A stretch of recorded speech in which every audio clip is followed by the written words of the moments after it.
그런 말이 있습니다. 세상에는 어려운 일이 두 가지가 있는데 첫 번째는 내 생각을 남의 머리에 넣는 일이고 두 번째는 남의 돈을 내 주머니에 넣는 일이다. 첫 번째 일을 하는 사람을 우리는 선생님 혹은 목사라 부르고 두 번째 일을 하는 사람을 사장님이라 부른다. 그리고 이 어려운 두 가지 일을 다 하는 사람을 우리는 마누라라.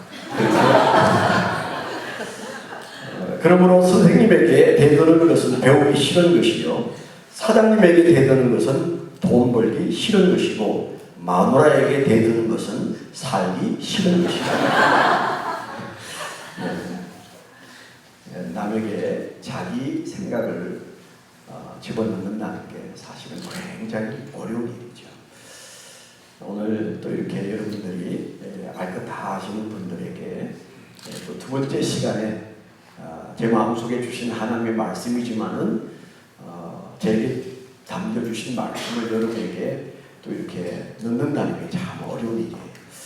어제는 여러분들이 비교적 탐색하는 시간이었지만 아주 잘 받아들이셨어요. 그래서 제가 조금 욕심껏 길게 했던 시간이었습니다. 오늘 더 짧아질 거라고 기대하시는 분 안 계시죠? 네, 조금 전에 제 아내가 저보고 당신 항상 좀 그렇게 길게 하는 게 문제다. 저한테 그런 얘기를 했어요. 여러분 68세까지 못 고친 것을 고칠 수 있을까요? 그러니까 여러분들이 평생 참은 제 아내도 있으니까 여러분도 오늘 조금 참으시면 좋을 것 같은데요. 눈치껏은 한다고 해야 되겠죠. 이쪽에 두 분, 저쪽에 두 분, 졸고 있는 분이 도합 네 분만 되면 이제 그만해야 되겠다. 그 눈치는 있다고 말씀을 드렸어요. 그러니까 오늘도 제가 가능한 짧게 제 생각을 하나님이 제게 주신 생각을 여러분의 가슴 속에 좀 이렇게 밀어넣어 보도록 할 텐데 마음의 문을 활짝 열고 패러다임 시프트가 일어났으면 좋겠습니다. 한번 이렇게 한번 얘기해 보실까요? 하나님은 오늘도 살아서 우리 가운데 역사하십니다. 하나님은 오늘도 살아서 우리 가운데 역사하십니다. 다시 한번 시작. 하나님은 오늘도 살아서 우리 가운데 역사하십니다. 네, 제가 아주 감격스럽게 생각하는 구호인데요. 옆에 있는 분과 이렇게 서로 한번 그런 얘기를 한번 진지하게 설교하듯 선포하듯 한번 해보시죠. 하나님은 오늘도 살아서 우리 가운데 역사하십니다. 그렇게 한번 옆에 분에게 한번 해보시죠.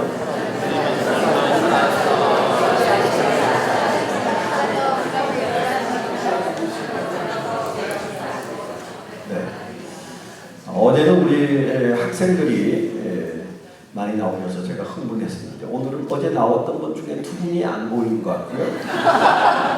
어제 안 보였던 여학생 한 분이 보이는 것 같기도 하고 제가 젊은이들에 대한 관심이 굉장히 많은데 오늘도 이렇게 젊은이들이 와주셔서 너무 감사합니다.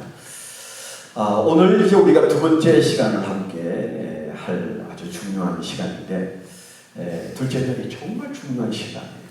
하나님이 여러분에게 새 출발하는 여러분들에게 꼭 들려주라. 꼭 얘기해라. 내 마음에 박혀있는 그 얘기를 그들과 깊이 나누라. 그런 감동을 계속 주시기 때문에 저는 중요하다고 생각해요. 여러분이 모르는 얘기가 있을까요? 아닙니다. 다 아십니다.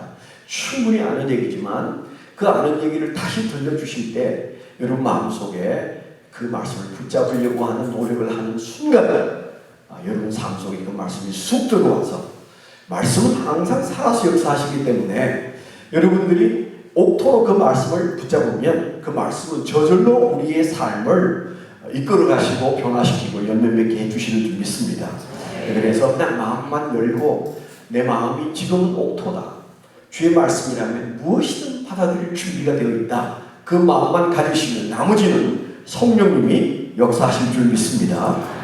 어제 제가 이제 사진을 한 장 보여야 되는데 그 사진 다시 한번 기억하시고 어제 못 나오셨던 분이 혹 계실지 몰라서 다시 한번 이 사진을 이번 3일 동안의 중요한 메시지에 이미지로 가지고 계시다.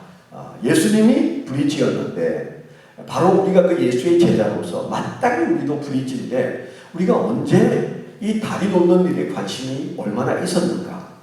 이 구체적인 주님의 명령 앞에 우리가 서야 여러분의 출발이 새 출발이 될 수 있어요. 주님께서 우리에게 이 사도행전 11장 24절을 통하여 너희가 브릿지인데 적어도 세 가지 브릿지의 사명을 기억하면 너의 삶과 너의 가정과 너의 교회와 너의 지역 사회가 너를 통하여 얼마든지 달라질 수 있다. 그게 오늘 우리에게 주시는 메시지예요. 그 세 가지 브릿지 중에 첫 번째가 아가도스라는 브릿지라고 했어요. 아가도스라는 브릿지는 교회와 세상 사이에 척 걸쳐 있는 다리입니다. 그 다리를 통하여 세상이 교회로 올 수 있습니다. 여러분 주변에 이 교회 주변에 많은 불신자들이 살지만 그들이 교회 주변일수록 예수 믿는 사람이 더 적어요. 여기는 모르겠어요. 한국은 그렇습니다. 저희 바로 교회 앞에 중앙 아파트라는 아파트가 있는데 그 아파트에 뭐 큰 동은 아니지만은 나홀로 아파트가 하나 있는데 그게 아주 여러 가정이 사는데 딱 한 가정만 우리 교회에 나와요. 왜 안 나올까요? 가까운데 얼마나 좋아요. 새벽 기도도 그냥 발만 한 발 내디디면 우리 교회로 쏙 들어와지는데 그런데 교회 안 다니는 사람이 대부분이고 그저 좀 다녀도 먼데 교회를 다니는 사람들이 있을 뿐인데 우리 교회 나오는 사람은 한 가정이에요. 우리 교회가 무진장 멀리 있다고 느끼고 갈 수 없는 섬이라고 여기기 때문인데 그 교회와 세상 사이에 다리만 분명하면 우리가 그렇게 길을 쓰지 않아도 세상은 영적인 궁금증 때문에 나를 붙들고 날 데려가 달라고 얘기하게 되어 있다는 사실을 전도는 억지로 하는 게 아닙니다. 예수 안 믿는 사람은 우리가 무슨 재주로 예수를 믿게 할 수 있겠습니까? 그건 내 아내도 불가능하고 내 남편도 불가능하고 내 자식도 불가능합니다. 가까운 사람일수록 안 됩니다. 그렇기 때문에 우리가 그 건방진 짓을 해서는 안 돼. 우리가 누군가를 예수 안 믿을 사람을 예수 믿게 할 수 있는 능력이 우리 안에 없다. 물론 이 극단은 그래서 전도 안 하는 사람들이 있어요. 장로교 중에 재건파 장로교회가 있어요. 그 재건파 장로교회는 지금은 그 명맥이 사라졌습니다. 그 재건파 장로교회 교인들이 얼마나 신사참배 많이 반대하고 정말 믿음이 좋은 사람들인데 이분들의 철학은 칼빈의 예정론에 너무 심취해서 건방지게 무슨 전도를 사람이 전도한다고 예수를 믿나? 믿을 사람은 믿게 돼 있어. 우리가 아무리 애써도 안 믿을 사람은 안 믿어. 성경에 그런 말씀이 충분히 있어요. 근데 그것만을 붙잡으니까 전도할 필요를 느끼지 않습니다. 그래서 어떻게 됐어요? 그 교단의 교회는 사라졌어요. 대한민국에서 사라져버렸어요. 어느 날 저에게 몇 년 전에 재건파 장로교회 신학생 11명이 찾아와서 인터뷰를 요청했습니다. 목사님하고 1시간만 좀 시간을 가지고 싶습니다. 목사님 소문 들어서 저희가 목사님 뵈러 왔는데 그 신학교 학생이 전부 다 그거밖에 안 되세요.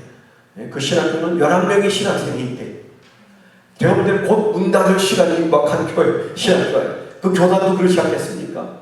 제가 볼 때는 전도, 우리가 노력한다고 전도되는 것은 아닌 건 맞는데 그래서 전도할 필요가 없다고 생각하는 건방진 인간들이 있다. 네, 우리가 전도한다고 안 믿을 사람을 믿을 일은 없습니다. 그러나 그 일을 우리가 어찌 알아요? 그냥 우리는 때를 얻든지 못 얻든지 내 직무는 전도라고 성경에 분명히 기록되어 있어서 우리가 전도할 뿐입니다. 그래서 우리가 해야 할 중요한 전도 중에 가장 어필하는 전도는 다른 거 아닙니다. 우리의 행실을 보고 예수를 믿을 것인지 말 것인지를 결정하는 사람들이 안 믿는 사람들의 삶입니다. 그들은 그런 안경만 가지고 있다고 말씀을 드렸어요. 그렇기 때문에 우리가 기억할 것은 여러분 교회가 이 지역 사회에서 정말 전도하기를 원한다면 내가 아가도스해야 된다. 착한 그리스도인이 되는 것부터가 전도의 첫 단추다. 여러분 불편한 얘기지만 붙들고 신앙하면 그 다리가 성하면 여러분 애쓰지 않았는데 믿는 자의 숫자가 날마다 더하는 놀라운 역사를 경험하게 될 줄 믿습니다. 회개 없이는 그 길을 갈 수가 없고요. 가슴을 치지 않은 한 그 길을 갈 수가 없어요.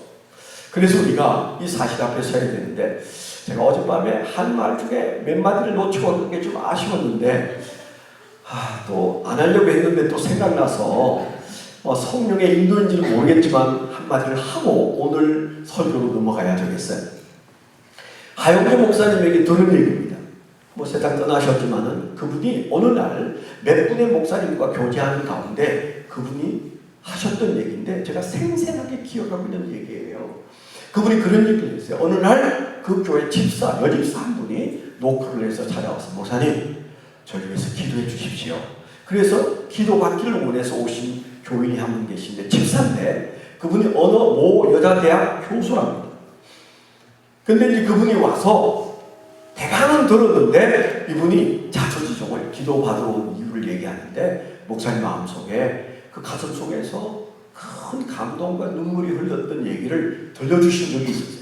이분은 그저 잘 나가는 대학교 교수고, 그리고 그 시동생들이 무려 7이나 되는 그런 집에 시집가서 친정이 잘 살았나 봐요. 친정 돈 끌어와서 그 시동생들 시골에서 불러와서 공부를 시켜줍니다. 그리고 결혼시키고, 그러면서 어느새 이 사람은 그 집안에 호래기가 됐어요. 시동생들이 다 이 형수 눈치만 보고 사는 그런 집안이 됐어요. 그렇게 사는 어느 날 중학교 1학년 아들이 병이 들었습니다. 일종의 근육무령증과 같은 병인데, 그런데 급속으로 그 병이 심화돼서 어느 날 잘 다니던 아이가 누워서 못 일어나고 휠체어를 타야 하고 나중에는 학교도 못 가게 되는 상황이 되니까, 그 당시에는 그 병을 고칠 길이 없었던 모양입니다. 이분이 고민하다가, 그러면 내가 하나님께 기도해야지. 그리고 그 아이를 차에 태우고 이 기도원 용하다는 사람, 저 기도원 용하다는 사람을 찾아가서 자식을 내밀어서 안수해달라고, 그렇게 이 기도원 저 기도원을 다니는데 자식이 점점 가라앉아서 나중에는 차를 태워서 다니기조차 민망할 정도로 약해졌다. 죽겠구나, 그런 생각이 들었는데, 옆집에 사는 어떤 권사님이, 집사님, 내가 보니까 좀 딱한데 여기저기 다니지 말고 집사님이 가장 사랑하는 그 자식을 위해서 목숨 걸고 한번 기도해봐요. 그래서 안 되면 안 되는 거고, 그 기도가 최고인 것 같은데 다니지 말고 금식하면서 엎드려서 기도해보세요. 그 말을 듣고 아차 싶어서 금식을 했답니다. 그리고 주님 앞에 매달려서 평소 해보지 않은 기도, 그 기도를 열심히 한 결과 놀라운 일이 일어났어요. 얼마 후부터 아이가 눈에 띄게 좋아지기 시작했답니다. 점점 좋아져서 6개월 후에는 이 아이가 휠체어를 타고 다시 학교를 나가게 됐어요. 그러니까 이분이 너무 기쁨이 충만해요. 이야, 하나님은 정말 살아계시는구나. 그래서 만나는 사람마다 간절하고 기쁘게 살았는데, 갑자기 어느 날 자기에게 몸이 이상이 찾아와요. 그래서 병원에 가서 종합검사를 했는데, 대학병원에서 의사가 하는 말이, 교수님, 그냥 제가 있는 대로 얘기할게요. 교수님에게 암이 찾아왔는데 수술 불가능입니다. 전신에 퍼져 있고 수술 안 됩니다. 그런데 솔직히 자기는 웃고 나왔대. 아니, 내 아들 의술을 해결하지 못하는 기도로 나왔는데, 이거 하나님 앞에 간절거리는데 뭐가 무서우랴. 의사가 못하면 하나님이 하시지. 그런 마음이 들어서 웃고 나왔대. 그리고 바로 3일 금식에 들어갔대. 3일 금식을 하는 마지막 날에 하나님께서 꿈속에서 하신 말씀이, 딸아, 너는 그 병상에서 일어나지 못한다. 너는 죽을 것이다. 죽음을 준비하라는 그런 꿈을 꾸었어요. 너무 놀라가지고, 아니, 아들도 살려주셨는데 왜 나를 살려주시지 않습니까? 하나님, 저 살려주세요. 그래서 그가 다시 금식 3일 후에 매달려서 주님 앞에 막 기도를 하는데, 그가 어느 날 그런 기도가 나왔답니다. 하나님, 내 아들이 다시 회복되니까 얼마나 하나님께 영광이 됩니까? 저를 살려주시면 제가 더 많은 영광을 주님께 돌리겠습니다. 그렇게 기도했더니 하나님께서 어떤 감동을 주셨는가 하면, 너의 아들은 살아서 나를 영광 돌리고 너는 죽음으로 나를 영광 돌릴 것이다. 그런 마음을 주셨어요. 아니 죽는 게 뭐가 영광이 될까? 그런데 그 마음속에 하나님이 이렇게 말씀하시는 것으로 봐서 나는 아마 이 암으로 죽으려나 보다. 그러면 내가 살아있는 동안 내가 할 수 있는 일이 뭘까? 내가 뭘로 하나님께 영광 돌릴까? 여러 날 고민하고 생각하고 그러는 중에 자기 마음속에 뭔가 생각이 떠올랐어요. 그래서 그가 A4 용지를 펴놓고 쓰기 시작했어요. 내가 해결해야 될 인간관계, 나 때문에 상처받은 사람들이 더러 많을 텐데 그분들 이름을 쫙 썼는데 A4 용지에 한 장을 썼답니다. 제일 큰 시동생 부부부터 시작해가지고 내가 위세 떨면서 학자금 되고 결혼시키고 지금까지 그 시동생들에게 그리고 주변 사람들에게 내가 호랑이 노릇하면서 살았던 그 세월이 마음속에 아프게 느껴져서 쓰기 시작했어요. A4 용지를 다 가득 메웠는데 내가 이걸 해결하고 죽어야 되겠다. 그래서 그가 어느 날 맨 위에 있는 도로에 있는 큰 시동생 부부를 불렀대요.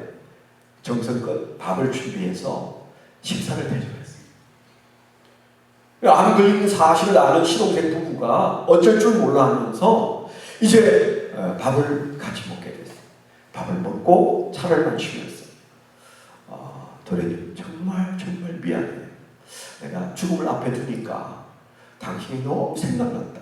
그동안에 마음 아팠을 텐데 미안하다. 내가 철이 없어서 못된 짓 많이 했다. 나를 용서해라. 그러면서 이제 자기가 울면서 미안하다는 얘기를 하니까 시동생 부부가 울면서 괜찮다고 그리고 이제 돌려보냈는데 그 다음 주일날 예배를 나갔는데 옆에 시동생 부부가 와서 앉았대요. 어쩐 일이냐? 당신들 교회 안 다니지 않았냐? 그랬더니 안 다녔다고. 언제 당신들이 교회 나오게 됐어요? 그랬더니 그날 형수 얘기 듣고 집에 돌아가면서 야 우리 교회 가자. 그래서 둘이서 약속하고 교회 나왔다는 거예요. 형수 우리 예수 믿을 거예요. 형수 극가를 위해서 기도할게. 감격의 예배를 드렸대요.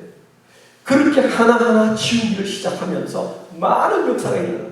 자기가 얼마나 예수 믿으면서 착하지 않게 살았는지를 뼈아프게 생각하면서 하나님이 내게 마지막 기회를 이거 해결하라고 주셨구나. 그런 감동을 느끼면서 다 버킷리스트를 지우듯이 지우고 그 다음에 목사님으로 찾아와서 목사님 제가 그거 다 했어요. 그리고 여러 사람이 예수 믿기로 작정했어요. 근데 제가 아마 건강상 더는 교회를 못 나온 것 같기 때문에 목사님 저를 위해서 기도해 주십시오. 그래서 울면서 안수기도를 해주었다. 그리고 그 주간 수요일날 그 교수는 세상을 떠났대요. 그 얘기를 하는데 제 마음속에 얼마나 은혜가 있는지. 그래 오래 사는 게 중요한 게 아니야. 또 그렇게 예수 믿고 그저 잘난 체 하던 그때는 아무도 안 따라오는 사람들이 그 형수의 모습을 보고 예수를 믿기 시작했다는 사실이 새롭게 느껴지더라고요. 여러분과 여러분의 가정과 여러분의 교회가 이 아가도스의 역사가 일어나게 되기를 축원합니다. 두 번째 브릿지를 좀 생각해야 돼요. 이 두 번째 브릿지. 두 번째 브릿지는 플레레스라는 브릿지입니다. 사도행전 11장 24절에 보면 바나바는 착한 사람이요 성령과 믿음이 충만한 자. 아까는 착한 자. 지금은 충만한 자. 한 사람 바나바를 통하여 기독교의 역사를 새롭게 쓰신 하나님의 그 놀라운 역사 앞에서 우리가 뚜렷이 보는 한 사람의 모습. 착한 자였던 바나바가 두 번째 뭐 하다고 그랬어요? 충만한 자였다. 굉장히 중요해요. 오늘은 조금 무거운 주제지만 굉장히 중요한 주제예요. 이 충만한 자, 이 플레레스라는 단어 한번 따라 하실까요? 플레레스. 내일 11시 예배 오실 거죠. 제가 바깥에 서서 시험 칠지 몰라요. 그래서 헬라어 3가지 얘기해보라. 그래야 들어올 수 있을지 몰라요. 아가도스, 플레레스, 바나바스. 내일은 이제 낮 예배가 제가 길게 못하니까 내일은 짧게 할 겁니다만은 오늘 이 플레레스를 잘 기억해야 내일 짧아질 수 있습니다. 이 플레레스란 단어는 충만한 자, 성령에 충만하고 믿음에 충만한 때문에 안디옥 교회가 세상에 나타나고, 그리고 역사 속에 아름다운 교회로 등장하는 그 교회를 우리가 가슴에 품게 되었어요. 한 사람의 가슴 안에 플레레스가 일어나니까 하나님은 그를 통하여 세계 기독교 역사를 새롭게 쓰셨잖아요. 우리가 그런 측면에서 내 한 사람이 오늘 내가 플레레스 하면 하나님은 내 가족의 역사를 새로 쓰시고 우리 교회의 역사를 새로 쓰시고 이 미국이라는 나라의 역사를 얼마든지 새롭게 바꾸어 놓으실 수 있다는 사실을 믿게 되기를 축원합니다. 믿음 좀 크게 가지셔야 돼요. 그래서 이 플레레스는 어떤 브릿지냐, 아까 말한 아가부스는 세상과 교회 사이에 걸쳐있는 다리의 역할을 하는 것이라면, 플레레스는 하나님 나라와 교회 사이에 걸쳐있는 브릿지입니다. 하늘과 땅에 걸쳐있는 브릿지입니다. 여러분, 교회가 그냥 존재하지 않아요. 이 세상에 오만 기관들이 존재합니다. 한 나라로부터 시작해가지고 여기 알라바마 주 정부에 이르기까지, 아니면 우리가 5만 가지 단체들이 이 세상에 존재합니다. 그런데 교회는 어떤 존재냐, 어떤 기관이냐, 하나님과 이 땅 사이에 다리를 연결하여 하늘의 신비를 여기에 옮겨놓는 바로 그 기관이 교회예요.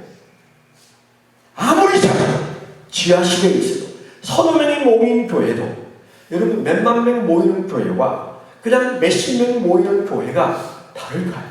그 가치의 차이가 있을까요? 전혀 차이가 없습니다. 몇만 명 모이는 교회 아무나 할 수 있는 거 아니에요. 그거 우습게 보면 안 돼요. 하나님이 크게 하실 때는 그런 이유가 있을 거예요. 뭐 사람에 의해서 크게 만드신 하나님의 교회를 부끄럽게 만들 수는 있습니다만, 어쨌든 크게 하는 건 재주 좋아서 하는 거 아닙니다. 저도 목회하면서 여기 있는 그 큰 교회가 그냥 누가 멀리서 가지고 크게 했다고 절대 생각하지 않아요. 그 나름대로 그 교회에 중요한 하나님의 역사가 있다고 저는 믿는 사람. 그러면 몇십 명밖에 모이지 않고 그래도 겨우 몇십 명 붙들고 목회한 사람의 목회는 우스운 목회인가요? 아닙니다. 그게 우스운 게 아니라는 증거를 예수님이 보여주셨는데, 예수님은 몇 명 목회하셨어요? 꼴랑 12명. 예수님의 전 생애 동안 하신 목회가 꼴랑 12명인데 그 12명 중에서도 예수를 팔아먹은 인간도 나오고, 그래서요, 교회는 그럴 수 있다는 사실을 믿으셔야 해요.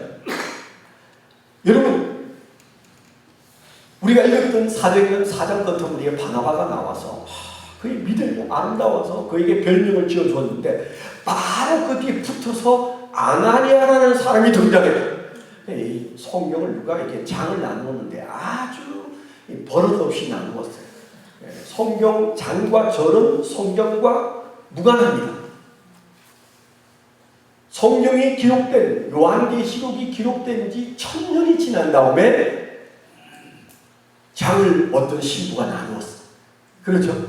그 다음에 100년쯤 더 지난 다음에 또 어떤 분이 절을 나누었어요. 그러니까 장과 절이 나누어진 것은 성경의 본래 성경과는 아무 상관이 없어요.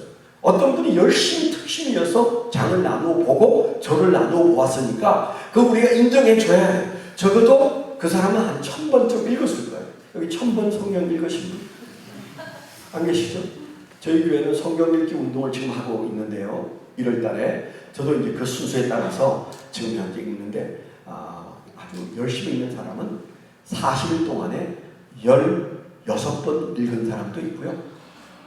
아이들도 막 3번 정도 읽는 사람이 있는데, 저는 지금 현재 한 650장 정도 읽었어요. 성경을. 1180장인데 1183장인가? 1180장 정도 되는데 그 중에 지금 한 650장 정도 읽고 있습니다. 여기 오는 바람에 제가 진도가 좀 늦어져가지고 지금 마음을 끓이고 있는데, 여러분 성경을 많이 읽는 것이 뭐 잘하는 것은 아니지만 우리가 성경을 나누려면 적어도 아마 몇백 번 내지는 1000번 정도는 읽어야 장을 나눌 수 있으니까 그 인정해 줘야 돼. 그런데 더 여러 곳에서 이 신부 봐. 성경의 장을 그렇게 나누면 안 되는데 이런 부분 중에 하나가 바로 사도행전 4장과 5장이에요. 4장에서 바나바 얘기를 하다가 그런데 교회 안에 있는 아나니아 같은 인간도 있어. 예수 잘 믿어서 별명이 생긴 사람이 있는가 하면 알아도서 하지 않아서 헝금내다가 그 자리에서 부부가 죽은 경우도 있어. 그걸 우리에게 보여주려는 성경을 딱 잘라버리는 바람에 우리는 바나바와 아나니아를 연결짓지 못하는 우를 범하잖아요. 그렇죠? 그래서 이 장을 너무 믿으시면 안 돼. 절도 너무 믿으시면 안 돼. 참 누가 애썼다. 혹시 이 장과 절을 잘 나누었나? 내가 나눈다면 어떻게 나눌까? 그런 생각을 하면서 읽으시면 여러분들이 훌륭한 성경 읽기자가 되는 거죠. 그래서요, 성경에 보면 아나니아 같은 사람도 있는 거예요. 그래서 우리가 이 성경에서 아주 중요하게 여겨야 하는 것이 교회는 도대체 뭐냐? 교회는 하나님과 이 세상 사이에 있는 다리의 역할을 합니다. 사닥다리의 역할을 합니다. 여러분, 전도가 뭘까요? 전도가. 아까도 얘기했죠. 전도 너무 여러분들이 애쓰지 마세요. 저는 세계에 있는 모든 전도를 다 섭렵한 전도 전문가이기도 합니다. 그래서 브릿지 전도법부터 시작해가지고 CWT 전도 똑같은 거지만 전도 폭발 전도 무슨 다양한 사역리까지 다 잘하는 전도인데 그거 잘한다고 전도되는 건 아니에요. 전도는 당연한 성경에 말하는 신약 성경에 말하는 전도는 딱 하나입니다. 와 보라요. 뭐라고요? 와 보라. 충분합니다. 여러분들이 누군가를 반맥에서 와 보시오. 여러분 그래서 와 보라 하고 교회 데려오는 것 이게 전도예요. 그 다음 문제는 내가 책임질 수 없어요. 물론 노력해야 되지만 그 영혼이 하나님을 향하여 변화가 일어나는 것은 내 노력 그것 가지고 되는 일은 아니에요. 노력해야 되지만 그런데 와 보라 다음에 뭐가 있어요? 와 보라 다음에 보여줄 게 있어요. 와서 좀 보시오. 폐기일어나고 교회 와 봐요. 당신이 못 보던 건 여기 있어요. 그래서 데리고 오는 것까지가 전도면 데려오면 보여줘야 되잖아. 아멘? 보여줘야 되잖아. 왜 우리 자식들이 교회 와서 신앙생활을 안 하는데요? 못 봐서 안 하는 거예요.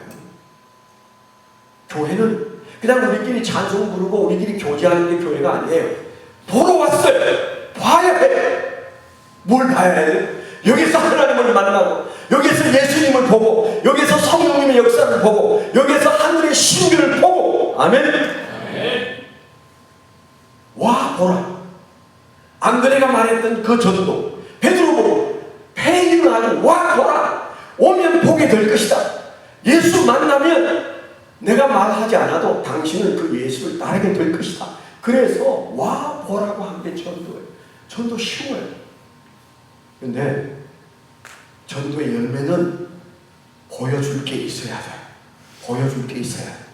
근데 여러분들이 그냥 찬송만 부르고 그 다음 여러분들이 교제만 하고 그 다음 여러분 교회 왔다 갔다 하면 여러분 이게 개 모으는 데나 동호회 모임이나 별로 차이가 없다면 모이는 게 아름답긴 한데 좋은 공연도 있고 좋은 말씀도 있지만은 그런데 하늘의 신비를 볼 수가 없다면 그 교회는 오래가지 못합니다.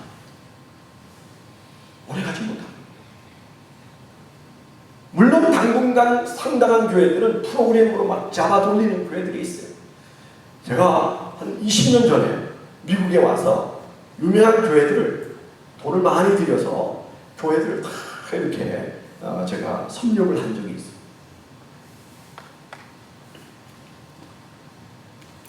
저희 교회는 제가 개척한 교회라고 하는데 교인들이 제가 하는 게 성경 다음으로 옳다고 여겨요.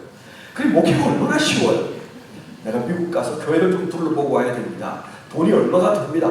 그러면 바로 그거 안 하면 큰일 나는 줄 알을 때 20년 좀 넘었네. 그때 제가 미국에 와서 한 달간 유명한 교회를 다 돌아다녔어요. 그때 윌로우그린 커뮤니티 교회 들어보셨죠? 시카고 근원에 가까이에 있는 윌로우그린 커뮤니티 교회. 그 교회 목사님들은 다 잘 알아요. 빌 하이블스라는 사람이 저보다 나이가 한 살 많은 사람인데 교회를 어마어마하게 잘 짓고, 그리고 교인이 얼마나 많은지 전 세계에서 목회자들이 그 교회를 병으로, 제가 그 교회를 가서 보고 충격을 받은 게 뭔가 하면, 이 교회는 프로그램이 너무너무 잘 돌아간다. 그 목사님은 벌써 1월 달에 한 달간 휴가를 내어서 준비를 해서 1월 달에 1년치 설교를 다 대강 이렇게 정리를 해놨어요. 무슨 주일은 무슨 본문으로 무슨 제목의 설교를 한다. 그러면 스태프들이 그걸 가지고 드라마를 만들고 찬양단을 만들고 뭐 이런저런 것들을 만들어서 다 이제 공연하듯 예배가 돌아가는데, 눈 깜짝할 사이에 영화 한 편 본 것처럼 예배가 쫙 마치는데 멋있기 한량 없었어요. 저는 그걸 보고 제 마음속에 대단한데 이게 뭐지? 프로그램이 너무 현란한 겁니다. 그게 하나님 안 보여도 아무 문제가 없는 교회였어요. 거기에 성령님이 없어도 아무 불편을 안 느껴. 그냥 감동받고 그냥 기분 좋고, 그리고 예배 딱 드리고 1층에 내려오면 막 그게 교제할 수 있는 공간이 있고, 막 빵을 굽는 멋있는 냄새가, 아주 맛있는 냄새가 나고 커피 진동하고 막, 그래서 사람들이 즐기는 기가 막힌 주일을 보낼 수 있는 그런 교회였어요. 제가 그때 느낀, 여기는 성령 필요 없다. 하나님 안 만나도 아무 불편을 안 느끼는, 마음의 감동이 충만한데 뭘 더 필요할까? 이야, 프로그램 대단하다. 그러면서 제가, 나는 저렇게는 목회를 안 해야 되겠다. 뭐 할 수도 없지만 그런 생각을 하고 돌아왔는데, 같이 갔던 목사님들은 나는 저렇게 목회할 거야, 그런 분들도 많더라고요. 저는 다행히 하나님 은혜로 나는 저런 목회 못해. 나는 저렇게 사람을 프로그램으로 감동 주는 목회를 그만해야지. 그런 생각을 하고, 그리고 돌아와서 제 설교가 길어졌다니까요. 제 아내가 그토록 가슴 아파하는 당신 설교는 왜 그렇게 길어요? 그래서 우리 후임 목사님은 딱 30분만 설교해요. 새로 오신 담임 목사님. 제 아내가 막, 저 목사님 설교 너무 멋있다. 30분 하는 게 너무 좋아. 왜냐하면 늘 설교할 때마다 스트레스 받아가지고, 저 남편은 끝나는 시간에 주일 설교를 2부 예배 오는 사람들이 저 바깥에서 기다려야 돼요. 그러면 얼마나 길게 하는지, 저는 성령에 취해서 하는 설교를 누가 말리나. 누가 설교 길게 하고 싶은 목사가 있을까요? 있겠습니까? 없습니다. 누구는 짧게, 그리고 은혜를 확 끼치는 그런 설교 하고 싶어요. 뭐 안 되는 걸 어떻게 해? 성령이 더 해라. 지금 끝내면 안 돼. 오늘 밤에도 12시까지야 몰라요. 내가 여러분을 다시 볼 일이 있겠습니까? 그냥 성령이 하자는 대로 하는데, 성령 따라 하는 저를 가장 못마땅히 여기는 인간이 제 아내. 조금 전에 기다리면서 제 아내가 자꾸 저한테 길게 한다고 그래서 하는 말이에요. 그런데 프로그램은 아니야. 주님 주신 말씀으로 나는 설교해야 돼. 그가 1년치 설교 본문과 제목을 정했다면 나는 따끈따끈한 설교를 할 거야. 그래서 저는 월요일부터 주님 말씀 주세요. 주님 말씀 주세요. 그래서 그때부터 생긴 버릇 중에 하나가, 신방 가면 절대 본문을 준비 안 해요. 가가지고 본문 주실 때까지 찬송 불러 제껴버려요. 계속. 그래서 또 다른 찬송 하나 더 부르면, 우리 목사님 본문이 안 정해졌나 보다. 그러니까 성령이 놀래가지고 본문을 주셔. 성령보다도 배짱이 좋아야죠. 그래서 설교하면 나는 모르지만 그 교회하고 아니면 그 가정하고 맞는 말씀을 주실 때가 더러 있어요. 그래서 저는 그거 아닌데, 프로그램이 좋아서 성령 없어도 불편을 느끼지 않는, 목사로 만족한 저 신자들이 뭘 더 구할까? 전 목사님 설교가 2% 부족해야 찬송 한 번 더 부르고 기도 좀 더 하고 그러는 거예요. 그래서 제가 그렇게 살았는데, 작년에 무슨 일이 벌어졌는데 목사님들은 폭삭망해버렸어요. 그 교회가. 수만 명이 모이는 그 교회가 세상에서 가장 부끄러운 교회가 되어버렸어요. 완전히 나락으로 떨어졌어요.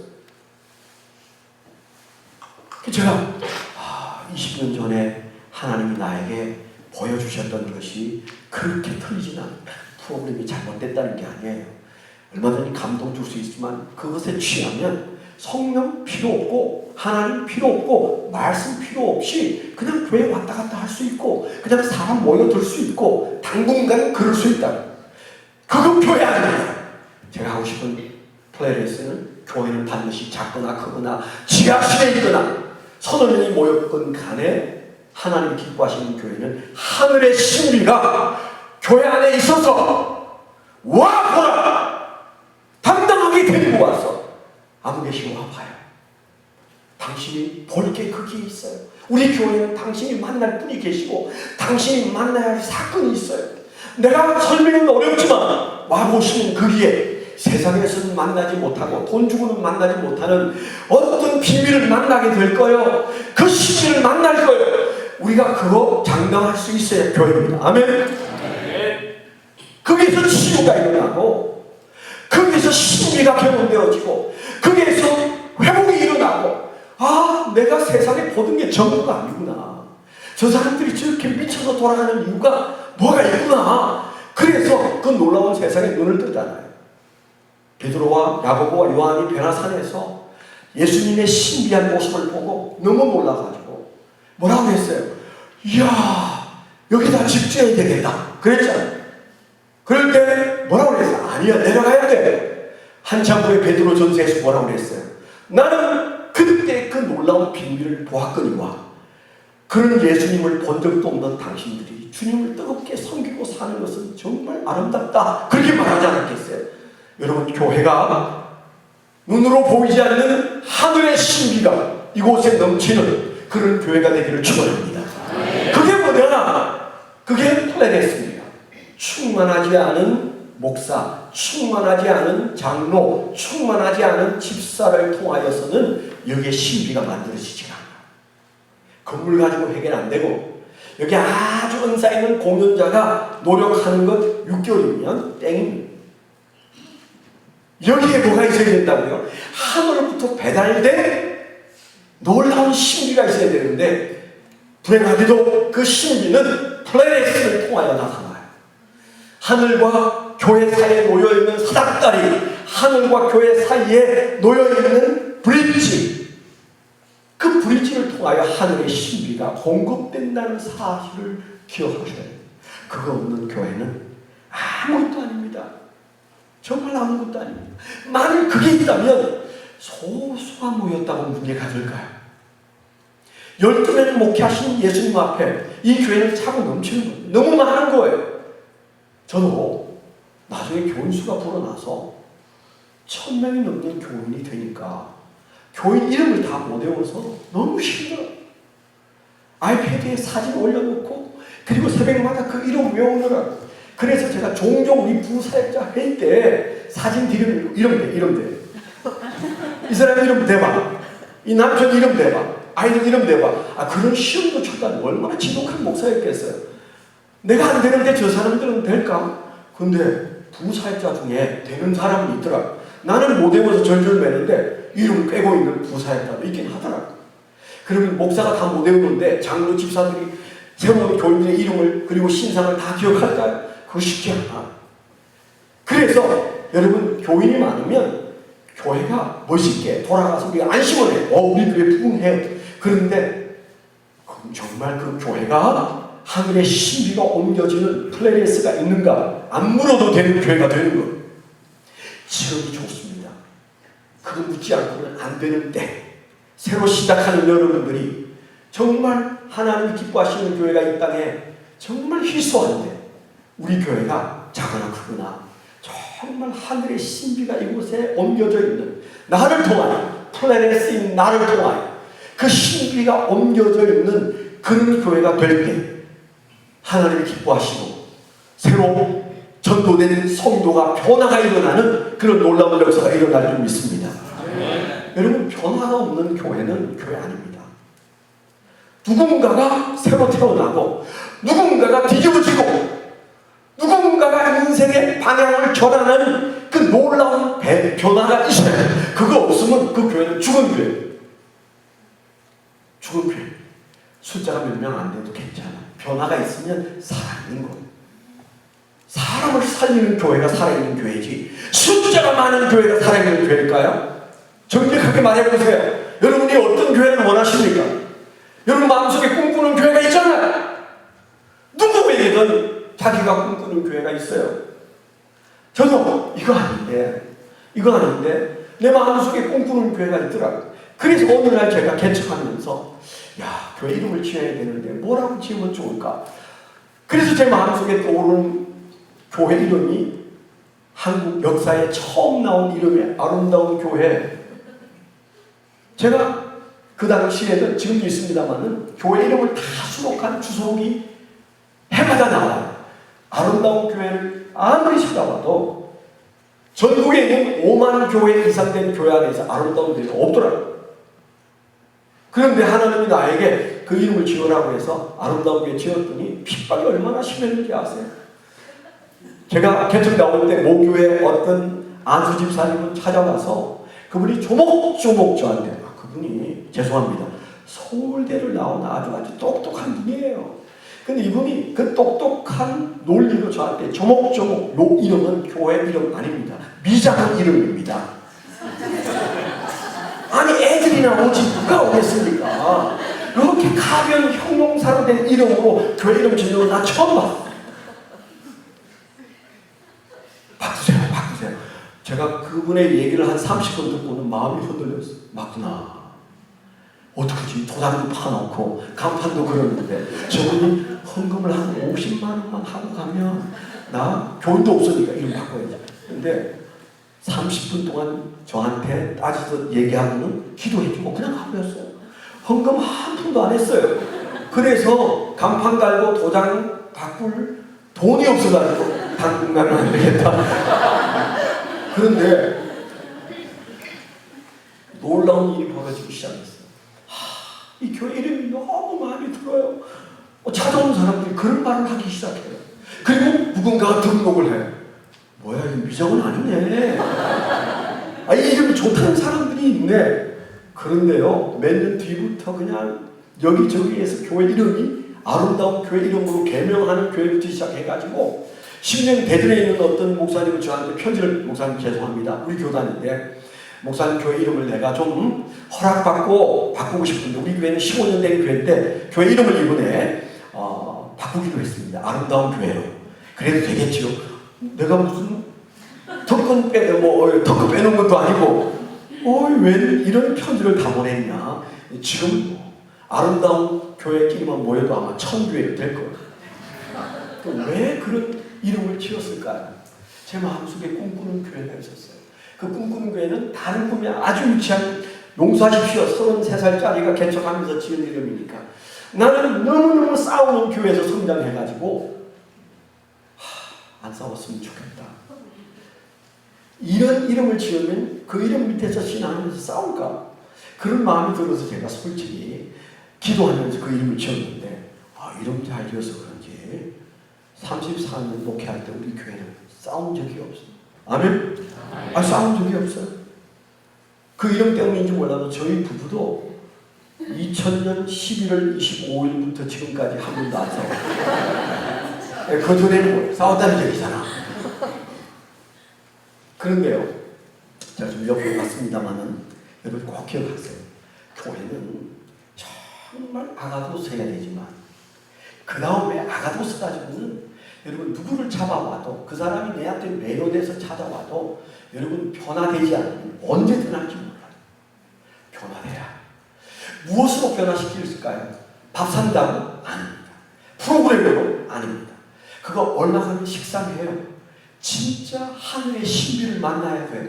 그래서 우리 교회 하나님으로부터 배달된 신비가, 하늘의 신비한 보화가 여기에 있어서 와보라 했는데 왔는데 보고 떠날 수 없는 변화를 경험하게 해야 되는데 그 책임을 누가 진다고요? 저와 여러분들이. 언제 그 변화를 일으키는 신비가 배달된다고요? 하늘의 신비가 이 교회에 배달되는 것은 내가 플레레스 할 때만, 내가 충만할 때만 배달되게 되어 있어요.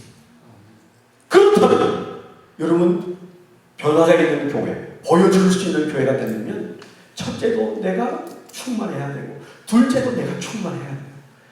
그래서 저는 늘 그렇게 얘기해요. 교회는 가장 중요한 단어 중에 하나가 온도다. 온도다. 여러분, 교회는 온도입니다. 여러분, 연초 때 지금 다 이렇게 나와 앉아 계시지만 여러분 중에 올 연말 되면 교회 떠나서 예수 안 믿는 사람이 생길지 몰라요. 아, 우리 교회는 그런 사람들이 생기더라고요. 오늘 교회 잘 나온다고 그 사람이 계속 신앙생활 잘한다는 보장이 없어요. 왜 그럴까요? 변질된다는 겁니다. 변질. 얼마든지 변질될 수 있어요. 왜 변질될까요? 세상은 온통 마귀 편이고 마귀는 될 수 있는 한 우리를 자기 포로로 삼으려고 해요. 자식 삼을 수는 없어. 그렇죠. 우리가 한번 하나님의 자녀가 되면 다시는 우리가 진노의 자녀가 될 수는 없어요. 그러나 얼마든지 포로는 될 수 있습니다. 그래서 마귀가 혈안이 되어서 온 세상의 모든 것들을 동원해서 우리를 주저앉히려고 합니다. 그래서 1년에 여러 사람 주저앉습니다. 뭐 한다는 거예요? 변질된다는 거예요. 언제 변질될까요? 온도가 떨어지면 다른 거 없습니다. 순식간에 변질. 냉장고 불 꺼지면 3일만 지나면 곰팡이 썩고 못 먹어요. 왜 그렇습니까? 다른 이유 아니 불 딱 하나 꺼지면 그냥 끝이. 우리가 성령의 불이 꺼지면, 믿음의 불이 꺼지면, 플레이리스트가 꺼지면 어제 내가 오늘 나라고 보정할 수가 없어요. 그건 목사의 예외가 아닙니다. 여러분, 타락한 목사들이 처음부터 타락했을까요? 안 그렇습니다. 신학교 들어가니까 선배들이 그런 말, 막 새벽 기도 가가지고 열심히 그냥 기도하고 그러니까 그냥 조롱하다 하는 말. 야, 신학교 1학년 때는 우리가 평신도라고 그래, 평신도.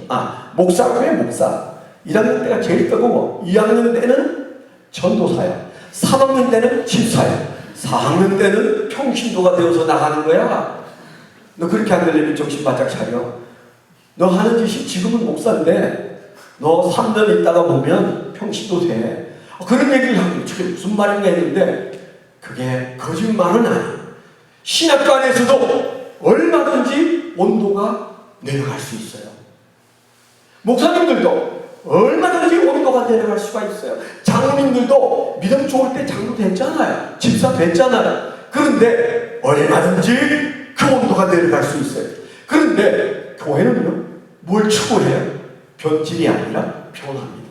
변화는 또 뭐예요? 변화도 온도예요. 우리의 신앙의 온도가 점점 올라가서 끓는 임계치에 도달하면 그때 변화가 일어납니다. 변화가 일어납니다. 교회가 끓는 지점까지 올라가야 우리가 기대하는 그 변화에 도달하게 되어 있어요. 성령님이 아무 때나 역사하시는 게 아니에요.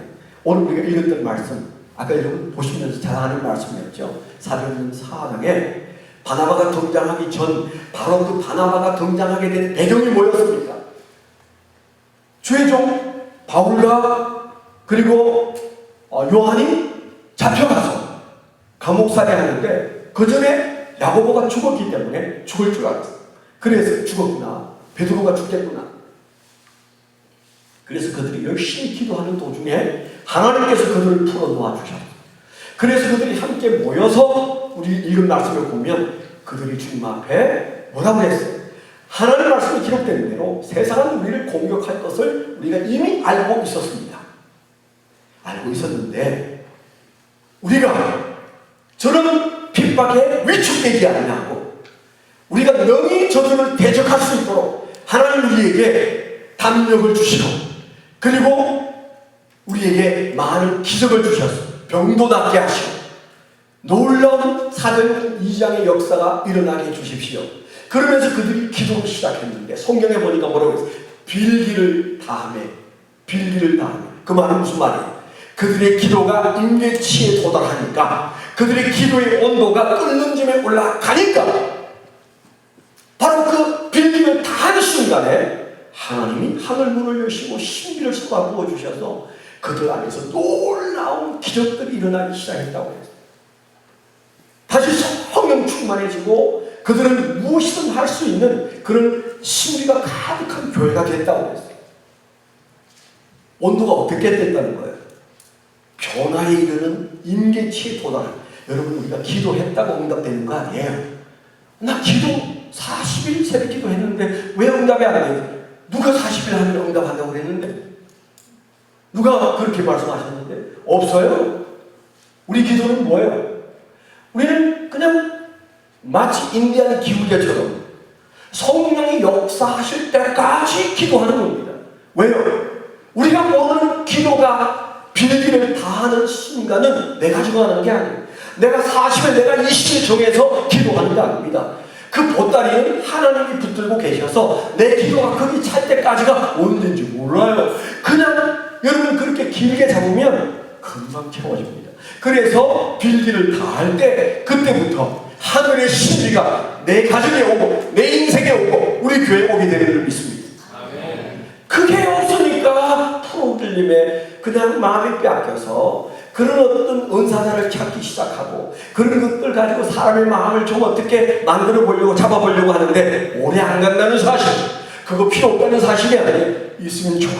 그렇지만은 그건 변화의 그저 첫 관문 정도는 됩니다. 한 사람이 변화되어지는데 7개의 문을 열어야 돼요. 사람의 마음이 문에 열려서 변화가 일어나는 것은 문 하나 열려도 되는 게 아니에요. 마음의 문을 7개나 열어야 돼요. 그래서 우리가 프로그램은 제일 1000문 정도 여는 정도예요. 또 여러분의 안내를 잘 하는 것도 1000문 정도 여는 겁니다. 아까 비가 좀 오니까 어떤 집사님이 와서 우산을 가져와가지고 우산을 다 이렇게 받쳐줘서 얼마나 감사했는지. 머리가 좀 빠진 사람은 비 오는 게 엄청 신경 써요. 바로 느껴요. 바로 느껴요. 근데 얼마나 고마웠는지. 여러분 그 작은 것 하나도 강사에게 감동을 주고 또 음식을 준비해 와서 잠시 간식을 드시라고 손수 만들어 왔다는데 얼마나 마음속에 감동이 왔는지 밥 잘 먹고 와서 그거 하나 둘 주워 먹다가 다 먹었어요. 별것 아닌 것 같지만 그런 것들에 감동을 주는 것, 문 하나 여는 건 맞아요. 그런데 결정적인 문은 세상 것 가지고 안 돼요. 프로그램 가지고 안 돼요. 그럴듯한 설교 가지고도 안 돼요. 그건 하늘의 신비가 아닌 곳에는 변화는 일어나지 않습니다. 그 하늘의 신비를 누가 배달한다고요? 성도가 배달해요. 어떤 성도가요? 충만한 성도가 배달해요. 바나바가 충만했더니 하늘의 신비가 그 교회에 배달되어서 안디옥 교회에 놀라운 변화의 역사가 일어나서 드디어 그들에게 뭐라고 했어요? 저들은 크리스찬이다. 그리스도인이라는 별명까지 얻었어요. 크리스찬이라는 말이 예루살렘 교회에서 만들어진 별명이 아니에요. 그 조그마한 바나바가 개척한 그 작은 교회에서 만들어진 이름, 크리스찬이라는 이름, 그리스도의 사람들이라는 이름이 그 교회에서 만들어졌어요. 뭐가 있어서? 변화가 있었어요. 변화는 어떻게 이렇게 하죠? 온도가 있기 때문입니다. 오늘도 여러분들이 이곳에 있습니다. 온도가 있었기 때문에 여기까지 빗길에 왔어요. 그런데 그 온도가 점점 높아지면 임계치에 도달하면 지금 상상도 할 수 없는 여러분 안에 신앙의 신비를 맛보게 되어 있어요. 이 교회가 그 신비를 붙들고 있을 때 누구든 저 문을 열고 들어올 때, 저 문을 열 때부터 눈물이 나고, 저 문을 열 때부터 신비를 느끼고, 저 문을 열 때부터 마음이 녹아내리고, 설교의 첫 마디를 듣고 가슴이 후들거리고. 아멘? 우리에게 그 비밀이 있어요. 그 비밀의 중요한 주인공이 저와 여러분들입니다. 언제? 아가도스 가지고는 안 된다니까. 데려오는 것까지는 가능한데 변화는 반드시 플레레스라고 하는 중요한 이 사실 앞에 서야 된다는 것을 믿게 되기를 축원합니다. 자, 오늘 좀 무거운 주제라고 그랬죠. 여러분, 전날에 우리가 성품에 관한 얘기를 했어요. 두 번째는 성령에 관한 얘기를 좀 하는데, 성령을 얘기하려면 빼놓을 수 없는 중요한 단어가 하나 있는데 그게 교회입니다. 교회. 여러분, 교회가 뭐라고 생각하세요? 도대체 여러분에게 있어서 교회는 뭡니까? 교회의 정의가 뭡니까?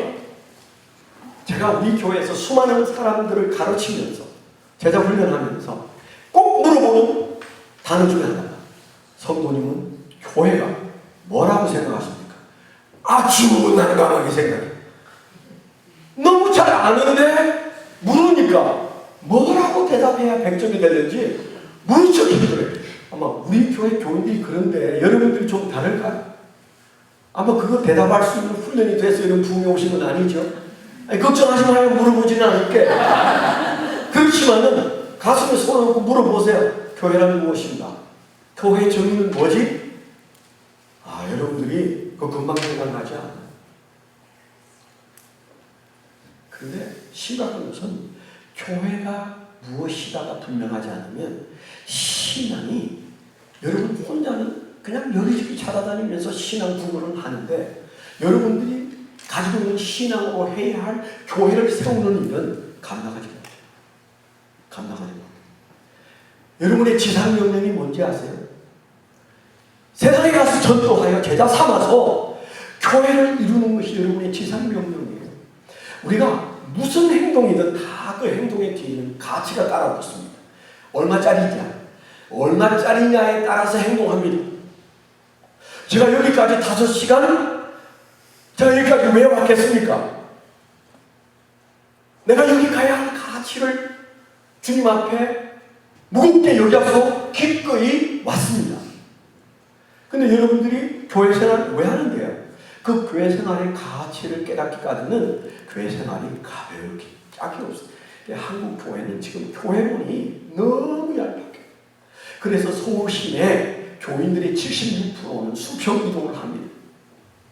여기 앉아 계신 여러분들은 불과 얼마 전에 이 교회가 결성이 됐다는데 어느 교회인가로부터 여러분들이 와서 이 교회에 이제 인벌브해서 새로운 교회를 시작하려고 새 출발을 시작했을 거예요. 기억하세요.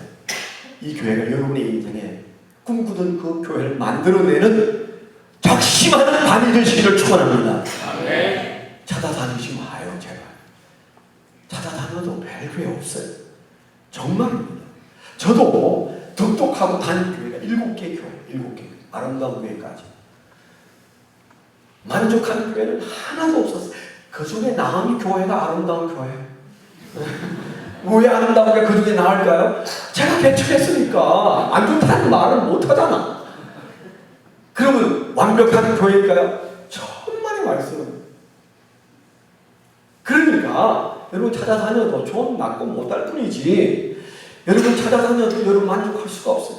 길은 하나밖에 없어요. 하나님하고 그 교회에서 내가 꿈꾸던 그 교회 만드는 길밖에는 더 지름길이 없습니다. 아멘? 그러려고 여러분들을 하나님께서 여기 부르셨잖아요. 아멘 하세요? 아멘. 하나님이 이 길 저 길 다 다녀왔는데 이제는 하나님께서 나보고 그 교회 되라고 하시네. 여러분 그렇게 믿고 그럼 교회가 뭐지? 내가 얼마짜리 교회를 섬기고 있지? 내가 어디까지 양보하고 어디까지 희생해야 될까? 여러분 그 교회에 대한 가치를 알면 그게 맞춰서 생각합니다. 제 큰아들이 학교를 졸업하고 취직한 데가 대한노인회라는 그런 회사에 사회복지사라 출근을 시작했는데 첫날부터 이 아들은 그 회사를 간두고 싶다고 했어요. 그게 아주 제일 높은 사람은 육군 중장 출신이 떡 앉아있는데 꼭 군대에서 부하 부리듯이 부린다고. 그래서 힘들다고. 그래서 야 직장은 다 그런 거야. 참아봐. 근데 몇 달 후에 아빠 나 회사 간두었어요. 간두면 어떡해. 저는 못 다니겠어요. 그랬어요. 그리고 얼마 후에 그 아들이 어떤 제약회사에 들어갔어요. 그런데 어떠냐 할만한 죽을 맛이에요. 근데 왜 간두지 않아? 간둘 수 없죠. 대한노인회는 몇 달 만에 간두었는데 지금 다니는 그 회사는 지금 10몇 년째 다니는데 죽을 맛인데도 열심히 다닙니다. 얼마나 열심인지 몰라요. 어떤 데는 교회보다 더 열심히 해요. 그럼 왜 그럴까요? 이 교회는 이 회사는 그럴 만한 가치가 있다. 나한테 월급도 많이 주고 그리고 정말 세상 사람들이 그 회사 다닌다면 다들 깜짝 놀라면서 그래요? 그러니까 이 회사가 좋은 줄 알고 열심히 해가지고 그 회사는 꽤 유명한 회사 직원이 됐어요. 제가 볼 때는 힘들기로는 몇 값절 힘든데 죽을 맛인데 왜 그 길 다니고 있나요? 뭘로? 그는 날마다 하루하루 살아갑니까? 가치로 살아요. 안 그래요? 사람은 다 가치로 삽니다. 제가 결혼학교를 잘 하는 사람이에요. 그래서 우리 교회에서는 결혼학교를 합니다. 신혼 결혼하려는 사람 꼭 불러다가 결혼학교를 제가 합니다. 그때 가장 강조하는 것 하나가 결혼이 뭐냐? 그걸 마음속에 깊이 깨닫는 것보다 중요한 결혼학교가 없다. 내가 보니까 결혼이 뭔지 성경적인 깨달음을 가지면 그 사람은 이혼 못한다. 그리고 참고 살다 보면 잘 살았다는 얘기를 100% 듣는다. 결혼 생활에 가장 중요한 단어는 참는 건데, 인내하려고 하면 가치를 느껴야 하는데, 이 결혼의 가치가 엄청나다. 이 가치만 알아도 결혼 생활은 된다. 제가 늘 그렇게 얘기를 합니다. 사실이잖아요. 결혼의 가치를 알면 참아내게 돼 있어요. 근데 그 결혼의 가치를 별로 중요하게 여기지 않는 사람은 그 힘들게 사랑하지도 않는데 무슨 결혼 생활을 계속할 이유가 있을까? 그리고 간둔다니까요. 여러분, 결혼 생활은 사랑하고 별로 관련성이 없어요. 그거 아시죠? 성경이 말하는 결혼 생활은 사람 발뻥 차고 결혼식 들어오는 겁니다. 예? 여기 들어올 때 기독교의 결혼과는 사랑 없어서 하는 게 결혼이에요. 말도 안 되는 것 같으죠? 근데 성경은 그렇게 말합니다. 성경이 말하는 결혼 생활하는 부부의 결혼 생활에서의 사랑은 에로스 아닙니다. 아가페예요. 아가페. 성경 어디에도 부부가 할 사랑은 아가페예요. 의지적인 사랑입니다. 이를 악물고 하는 사랑입니다. 그게 우리가 감정적으로 느끼는 그 사랑 아니거든요. 그래서 우리가 결혼의 가치를 깨달으면 여러분 이혼할 수가 없어요. 제임스 잡슨이라는 사람 아시죠? 미국에서 아주 유명한 Focus on the Family, 지금도 있는 그 기관의 장입니다만, 오래전에 20몇 년 전에 제가 그 회사를 답사한 적이 있어요. 근데 그분이 쓴 책에 그런 말이 있어요. 제가 1975년에 그분의 책을 읽었는데, 그분의 책의 이름은, 그때 당시 미국의 5쌍 중에 한 쌍이 이혼하고 있을 때 모든 크리스찬 부부들 1270쌍 중에 한 쌍이 이혼하더라. 뭐 그 데이터가 어느 정도 정확한지는 몰라도 그분이 쓴 책에 분명히 한 말입니다. 미국의 5쌍 중에 한 쌍이 이혼하는 때 모든 크리스찬 부부가 살아가는 가정생활에는 1270쌍 중에 한 쌍이 이혼한다. 비교됩니까? 5대1인데 1270대 1입니다. 왜 그런 말할 수 없는 차이가 드러납니까? 결혼 생활을 내 마음대로 하는 게 아니라는 얘기잖아요. 하나님의 뜻대로 하려고 참다 보니까 어느 날 결혼에 문이 열리고, 그리고 감사하게 되고, 그리고 축복을 그때부터 발견하게 되는데, 그게 꽤 시간 많이 걸리고, 그게 꽤 많은 인내가 필요한데, 그게 작동하는 게 뭐예요? 기독교인의 결혼은 결혼관에서부터 오는 겁니다. 그리고 저는 교회 생활은, 제가 오늘 이 얘기를 길게 하려고 하지 않았는데 여러분이 좀 무겁게 느끼기 때문에 짧게 해야 되는데 좀 길게 했습니다만은, 잘 별로 흥미 없이 여기는 좀 길게 나오게 돼 있어요. 목사가 설교 길게 하는 이유가 두 가지. 너무 잘 들으면 흥분해갖고 길게 해요. 얼마나 할 말이 많겠어요. 오늘 밤새도록 해도 저는 안 졸립니다. 할 말이 몇 끝도 없죠, 목사들은. 그래서 잘 들으면 흥분. 여러분들이 잘 듣고 계세요. 안 졸고 계세요. 근데 고개를 흔들면서 무슨 저런 말을 하지? 그러면 성질나서 길게 해. 뭐야 이거 이해를 못하는 거야? 그럼 내가 설명을 좀 더 해주지. 그러면 길어져요. 네. 지금 제가 왔다 갔다 하고 있어요. 이해 안 되는 분들이 아마 저 얘기를 하고 있어.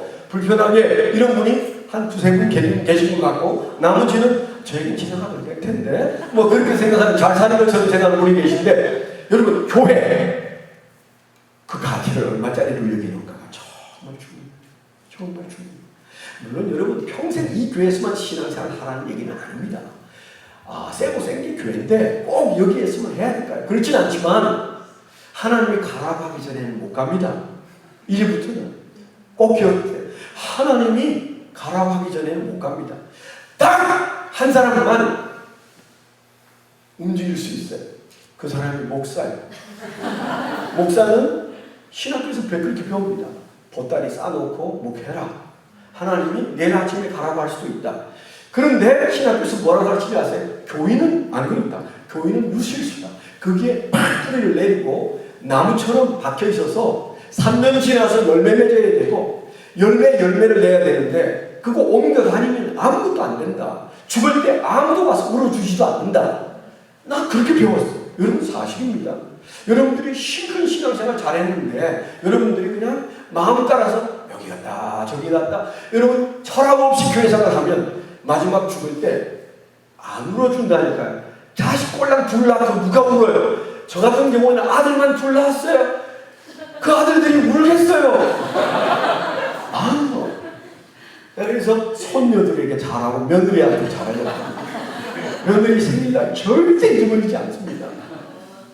반드시 제가 카드도 쓰고 용돈도 줍니다. 왜? 내가 죽었을 때 그 용돈 생각해서 잘해줬는데 눈물 납니다. 그래서라도 울어야 그 장례식이 아름다운 거예요. 제가 한 얘기가 아니에요. 유명한 바필이라는 사람이 멘토링 했어요. 내일 제가 얘기할 사람 중에 한 사람인데 그분이 한 말입니다. 크리스찬이 죽을 때 그 사람의 삶의 궤적을 알아볼 수 있다. 몇 사람이 장례식장에서 우느냐가 그 사람의 이 세상에서의 공적이다. 우냐 안 우냐, 울었다면 몇 사람이 울었냐, 왜 울었냐. 돌아가고 죽었을 때 많은 과부들이 우니까 성령이 살려버려요. 아멘. 신앙생활 별거 아니에요. 사랑 베풀고 살다가 어느 날 내가 죽었을 때 그 장례식이 그럴듯해야 직장을 휴가내고 그 장례식장을 떠나지 못하는 사람들이 우울해야 돼요. 저처럼 좀 나이가 드신 분들은 지금부터 정신 차려. 지금부터 열심히 감사하고 아멘. 등 두들겨주고 특별히 이 젊은 사람들에게 어깨 두들겨주고 그리고 졸업할 때 용돈 주고 그래서 여러분들이 좀 공을 쌓아야 아가도스 하시기를 축원합니다. 자, 교회가 뭐냐? 교회 정의가 뭘까? 교회 정의를 제가 간단하게 말하면 세상으로부터 부름받은 하나님의 백성들의 공동체이면서 세상으로 보냄받은 그리스도의 제자들의 모임이 교회다. 여기는 기억력이 좋은가 봐요.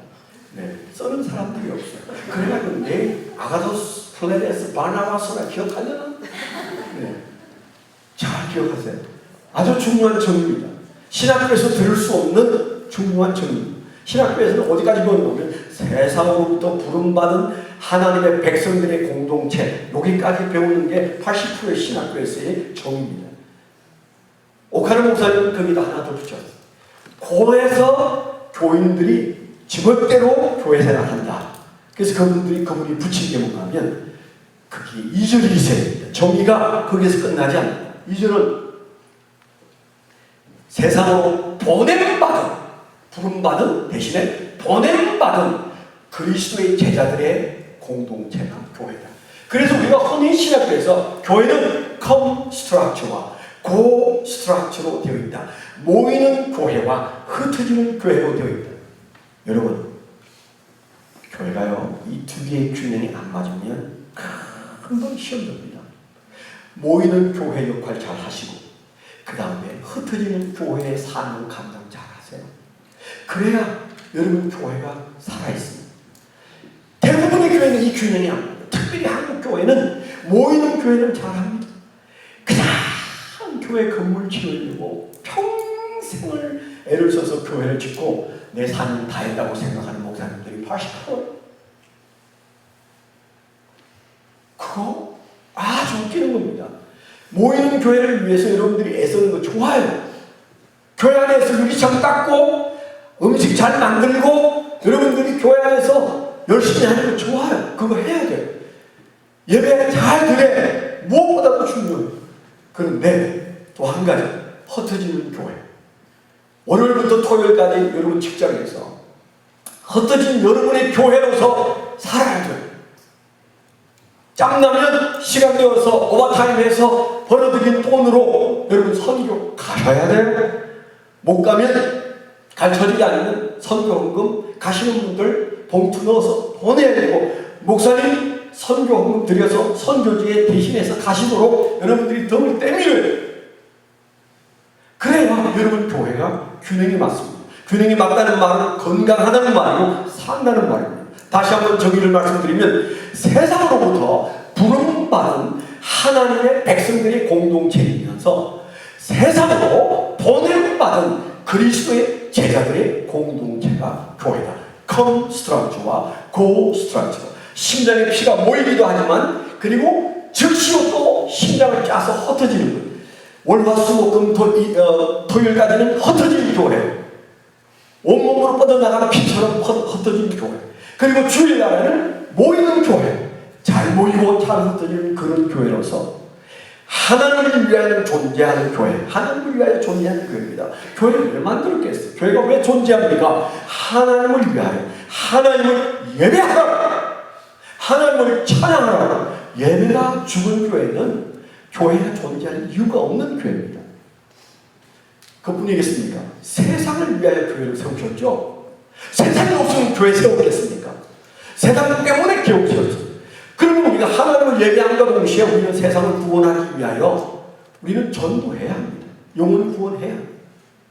우리가 이 두 가지를 잘하기 위해서 또 다른 하나의 교회 존재 이유가 뭔가 하면 교회가 교회를 위해서도 존재해야 합니다. 교회가 훈련해서 성숙한 교인으로 만들어서 일꾼으로 만들어내지 않으면 예배동들이 맨날 은혜만 받으려고 하고 하나님을 영광 돌리는 데는 예배는 뭐 드리는 건데 드림의 예배가 아니고 은혜 받는 데만 많이 써여있는 어린애 같은 젖만 먹는 고린도 교회의 약점이 바로 그거잖아요. 그런 교회, 어린 아이와 같은 교회는 그 특징이 뭐예요? 싸울 수밖에 없어요. 싸울 수밖에 없어요. 한 시간 안에 5번, 6번 싸웁니다. 그렇죠? 여러분 아이들이 어렸을 때 1시간 안에 울고 불고를 5번, 6번 한다니까. 교회도 우리가 어린 아이를 면하지 못하는 교회들이 있다고. 뭐 하기 때문에?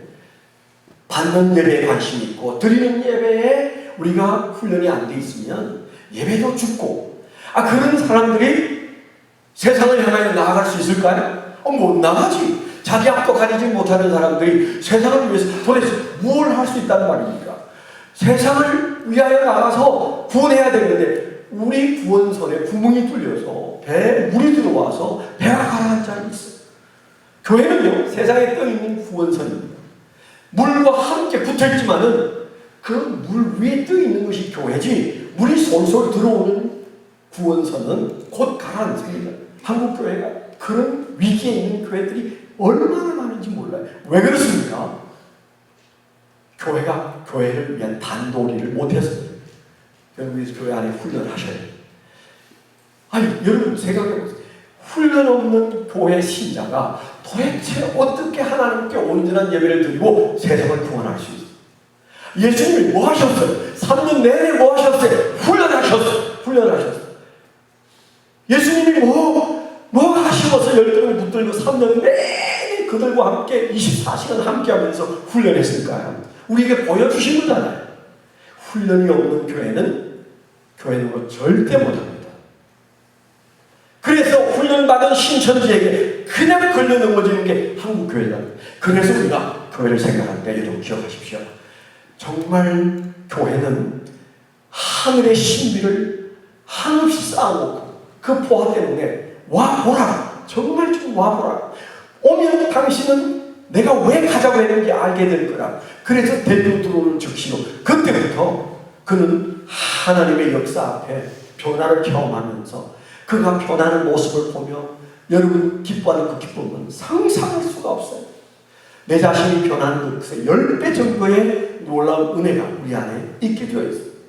그런 재미를 맛봐야 되는데 맨날 어린아이처럼 그냥 가슴이 찌릿한 은혜만을 기대하고 살면 여러분 그거 잘못된 거예요. 나이에 따라서 즐거운 게 다릅니다.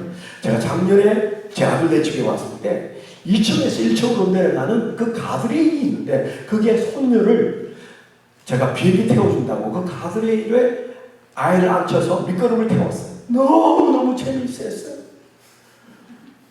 너무너무 흥분하고 만나면 그게 해달래요. 도망 다녀야 했어요.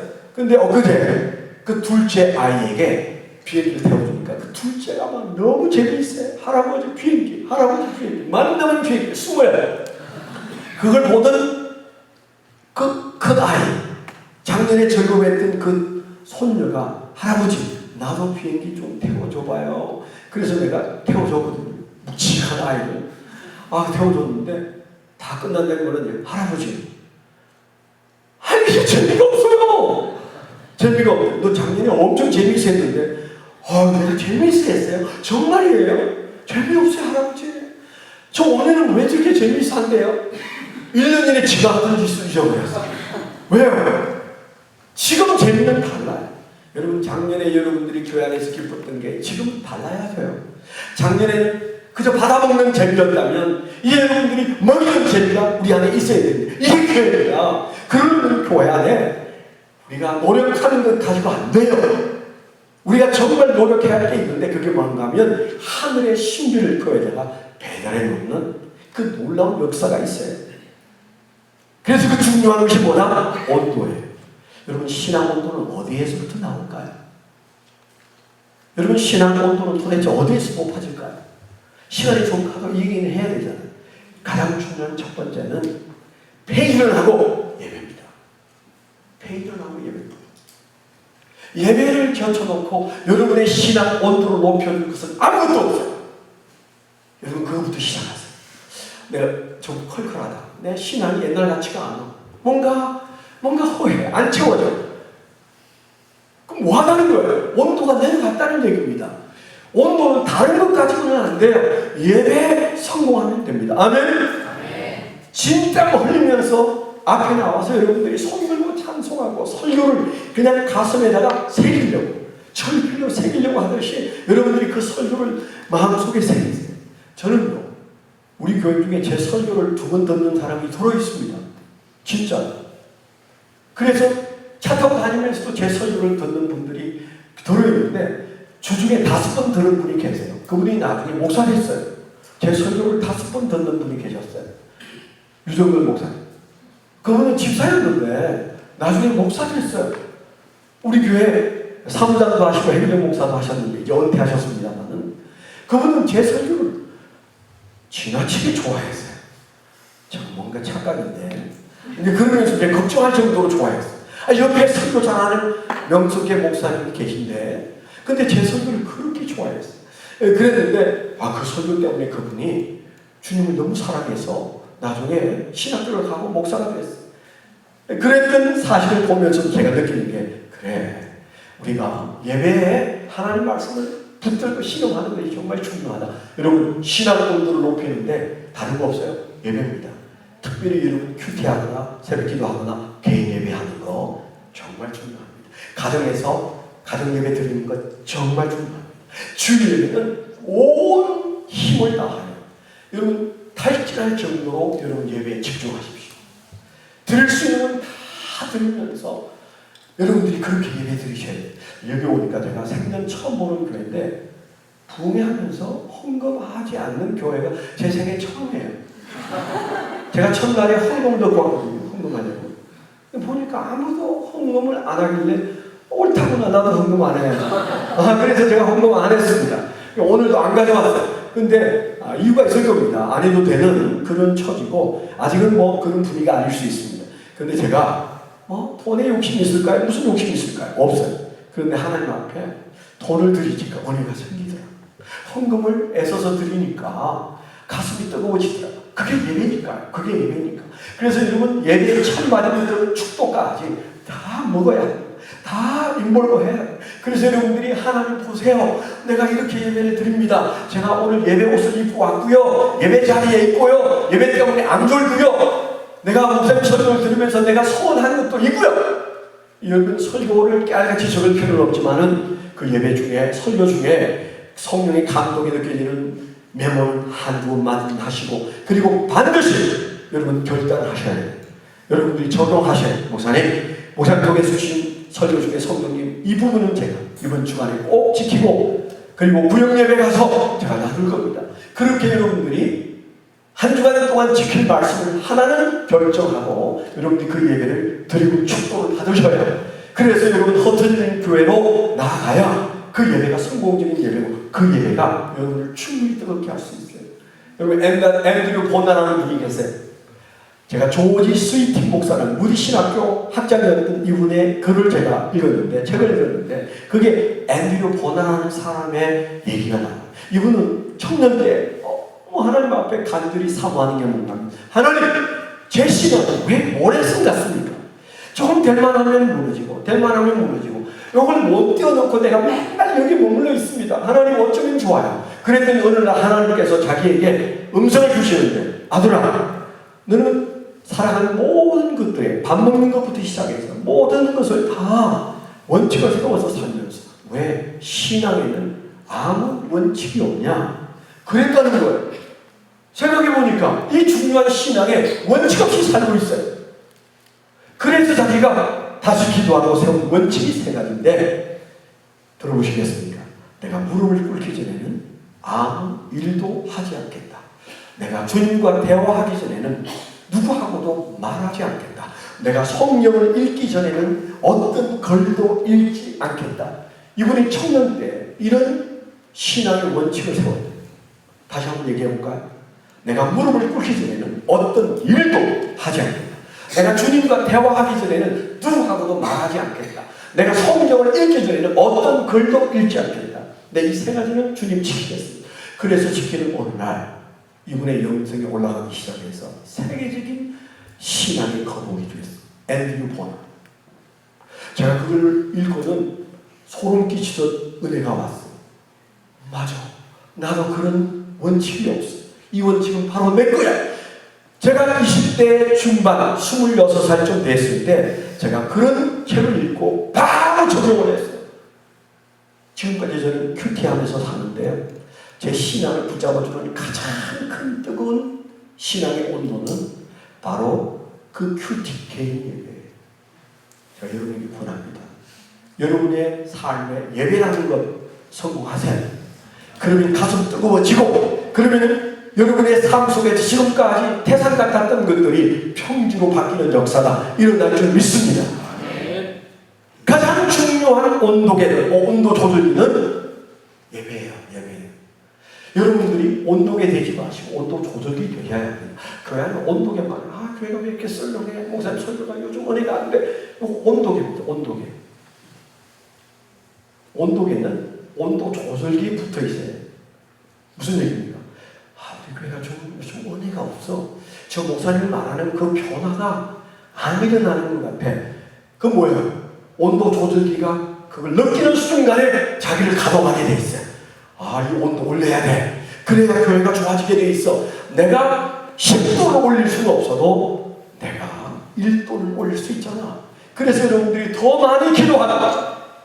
더 부러지고 안 하던 새벽 기도도 하고, 주여 외치면서 여러분들이 10분 기도했던 사람이 20분 기도하면 여러분이 1도 참여하는 겁니다.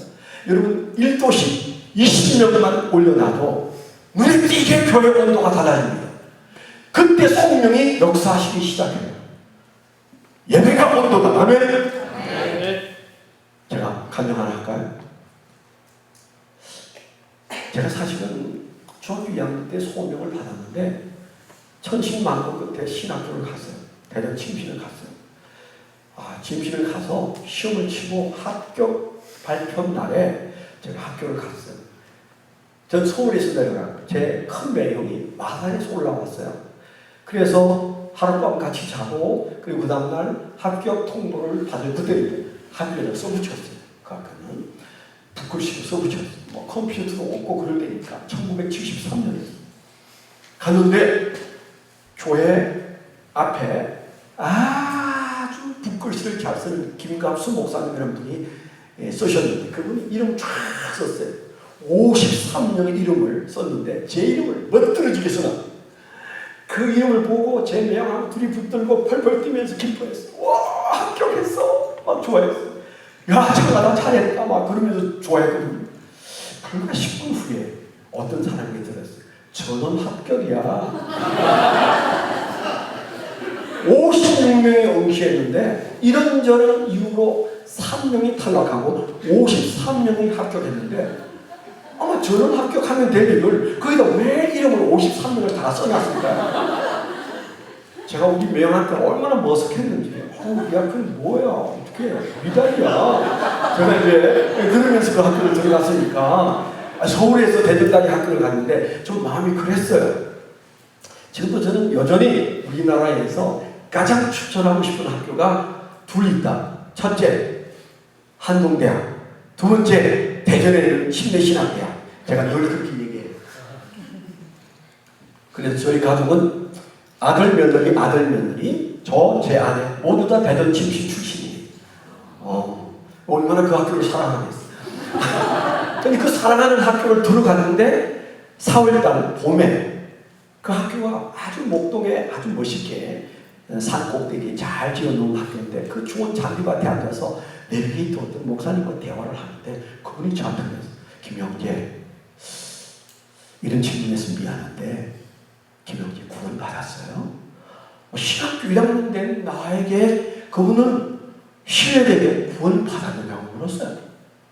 당연히 제가 내가 신학교 왔는데 목사 되려고 왔는데 구원 못 받았겠어요. 웃으면서 넘어갔는데 헤어진 다음에 가슴에서 질문이 일어나면서 너 구원 받았어? 증거는 뭔데? 자꾸 저한테 묻는 거예요. 누군가가. 나중에 알아보니까 마귀가 물었어요.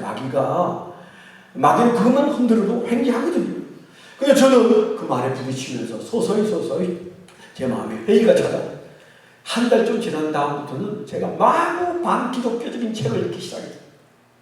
그러다가 어떤 책을 읽었는데 이무당의 생활의 발견이라는 책을 읽었어요.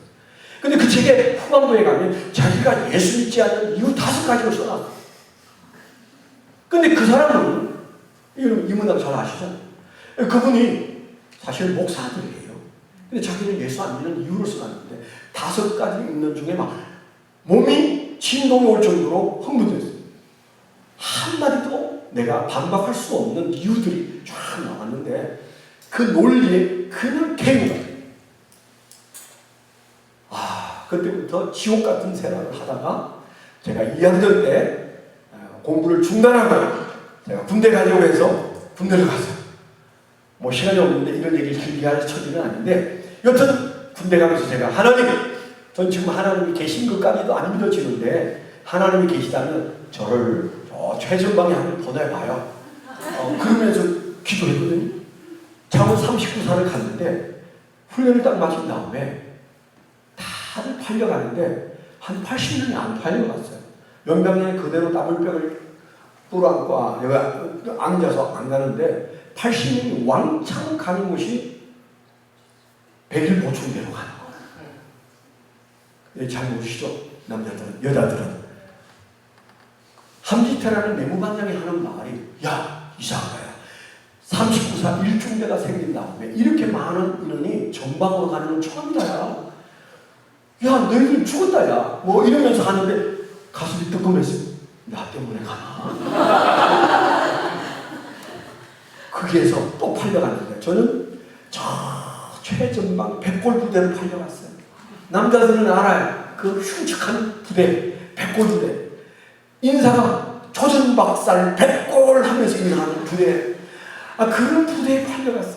그러니까 섬찟하죠. 최전방 부대, 백골 부대로 내가 왔다는 것은 하나님이 살아계시다는 증거인가? 뭐 그런 생각이 들었어요. 그리고 얼마 후에 거기서 또 팔려갔는데 23년대로 팔려갔는데 23년대는 그 해 최전방을 사수하는 부대였어요. 3개 연대가 돌아가는데 그 연대가 최전방에 들어가 있는 부대예요. 거기 팔려갔는데 거기서 또 팔려가는 게 2대대 7중대로 팔려갔어요. 놀라운 일은 내가 팔려간 그날 그 밤에 2대대 7중대가 전방 투입하는 부대예요. 50미끼를 따블백을 메고 맨 뒤에서 그 부대를 따라서 그 산 꼭대기로 올라가는데 그때 그게 제3땅굴이 그 밑에 파고 있었어요. 이북에서 땅굴을 그 밑에까지 파고 있어서 언제 죽을지 모른다는 부대에 밤중에 달빛이 비치는 그 밤중에 맨 뒤에서 따블백을 메고 산에 올라가면서 제가 하나님 앞에 한 고백이 뭔지 하나님 그만하세요. 알겠어요. 그만하세요.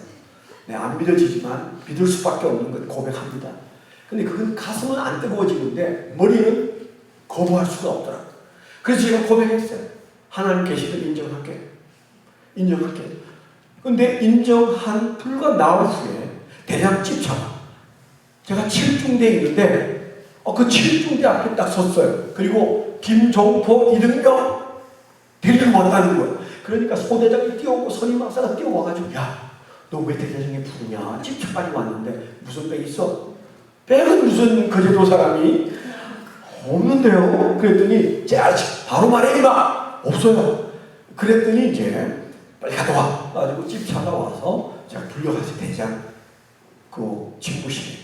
그랬더니 전주록 대대장이라는 중령이 반갑게 맞이했어요. 내가 너를 기다려. 오라 악수를 탁 쳐가지고 이등병하고 중령이 악수한다는 게 말이 안 되잖아. 그래서 가서 앉았는데 벌써 상이 차려져 있어요. 통닭을 삶아가지고 그득하게 상을 차려놨어요. 겸상하자니 둘이서 먹자니. 이등병이 중령 앞에서 대대장 앞에서 밥을 어떻게 먹어? 이게 무슨 병건가? 도대체 나는 빽이 없는데 그러면서 어떻든 정신없이 밥을 먹고 나니까 그 중령이 하는 말. 야, 너가 신을 연구하다가 군대 한다고요? 무슨 말인지 이해가 안 됐어요. 내가 대학을 다닐 때 신을 연구하다가 왔다며? 그러면서 신을 연구로 저를 보다면서 야, 그렇다면 너 인생에 대해서는 얼마나 잘 알겠냐? 점칠 줄 아는 것처럼 저한테 그러면서 내가 제대를 앞에 두고 있는데 내가 널 좀 만나서 인생에 대해서 좀 얘기를 하고 싶다. 내한테 뭐 신에 대한 얘기는 안 해도 인생에 대한 얘기를 좀 함께 좀 하자구나. 뭐 감을 잡을 수가 없었어요. 그런데 여튼 무슨 얘기를 했는지 몰라도 그분과 얘기를 하고 난 다음에 한 2시간 대화를 한 다음에 다시 집차가 저를 보내줘가지고 다시 우리 부대로 돌아왔어요. 그때부터 우리 부대에서는 저놈은 굉장한 빽이 있는 놈이라. 뭐 하나님 빽이긴 하죠.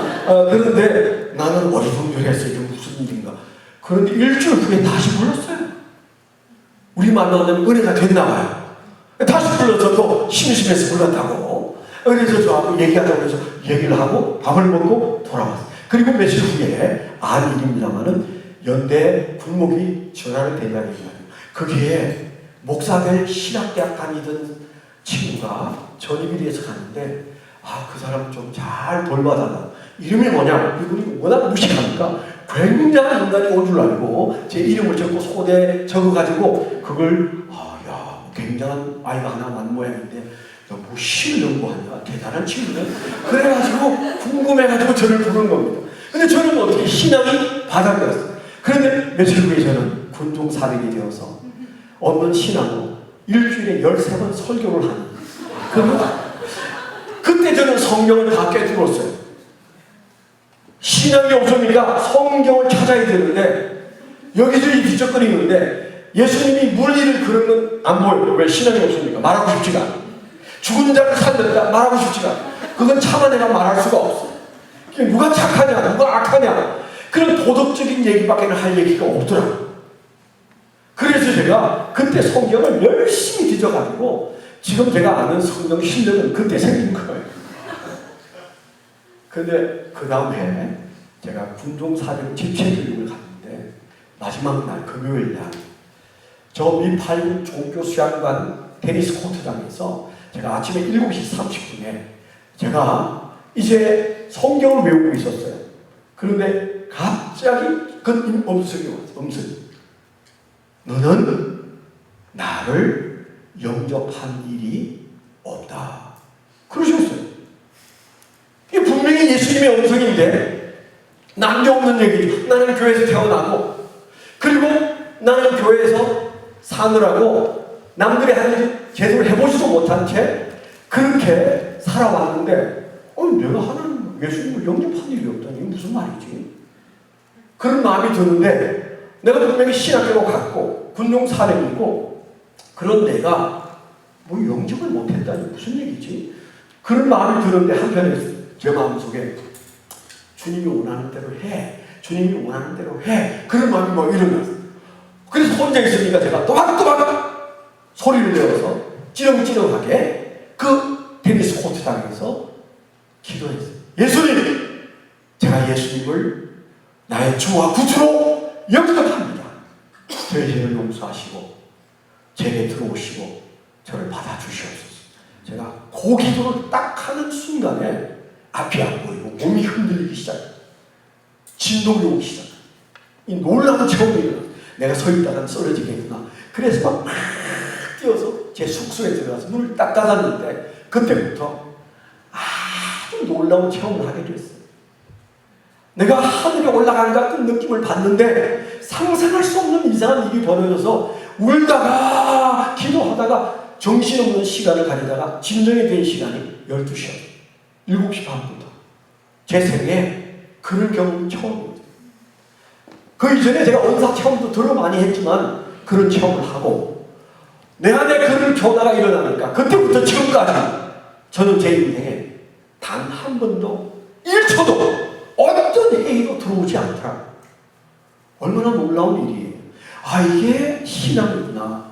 그런 마음이 들고 그때부터 제가 변화된 삶을 살게 됐는데, 그는 제가 제대를 앞에 두고 뜨거운 신앙생활을 하면서도 마지막 6개월 남겨놓은 제 하나님 앞에 진지하게 기도를 했습니다. 하나님, 저는 주의 종이 되고 싶지만 제가 저 자신을 보니까 목사감은 아닌 것 같습니다.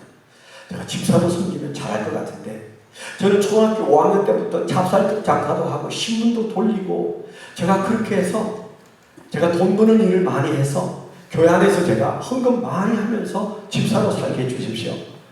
그런데 주님이 다시 복학하라면 하겠습니다.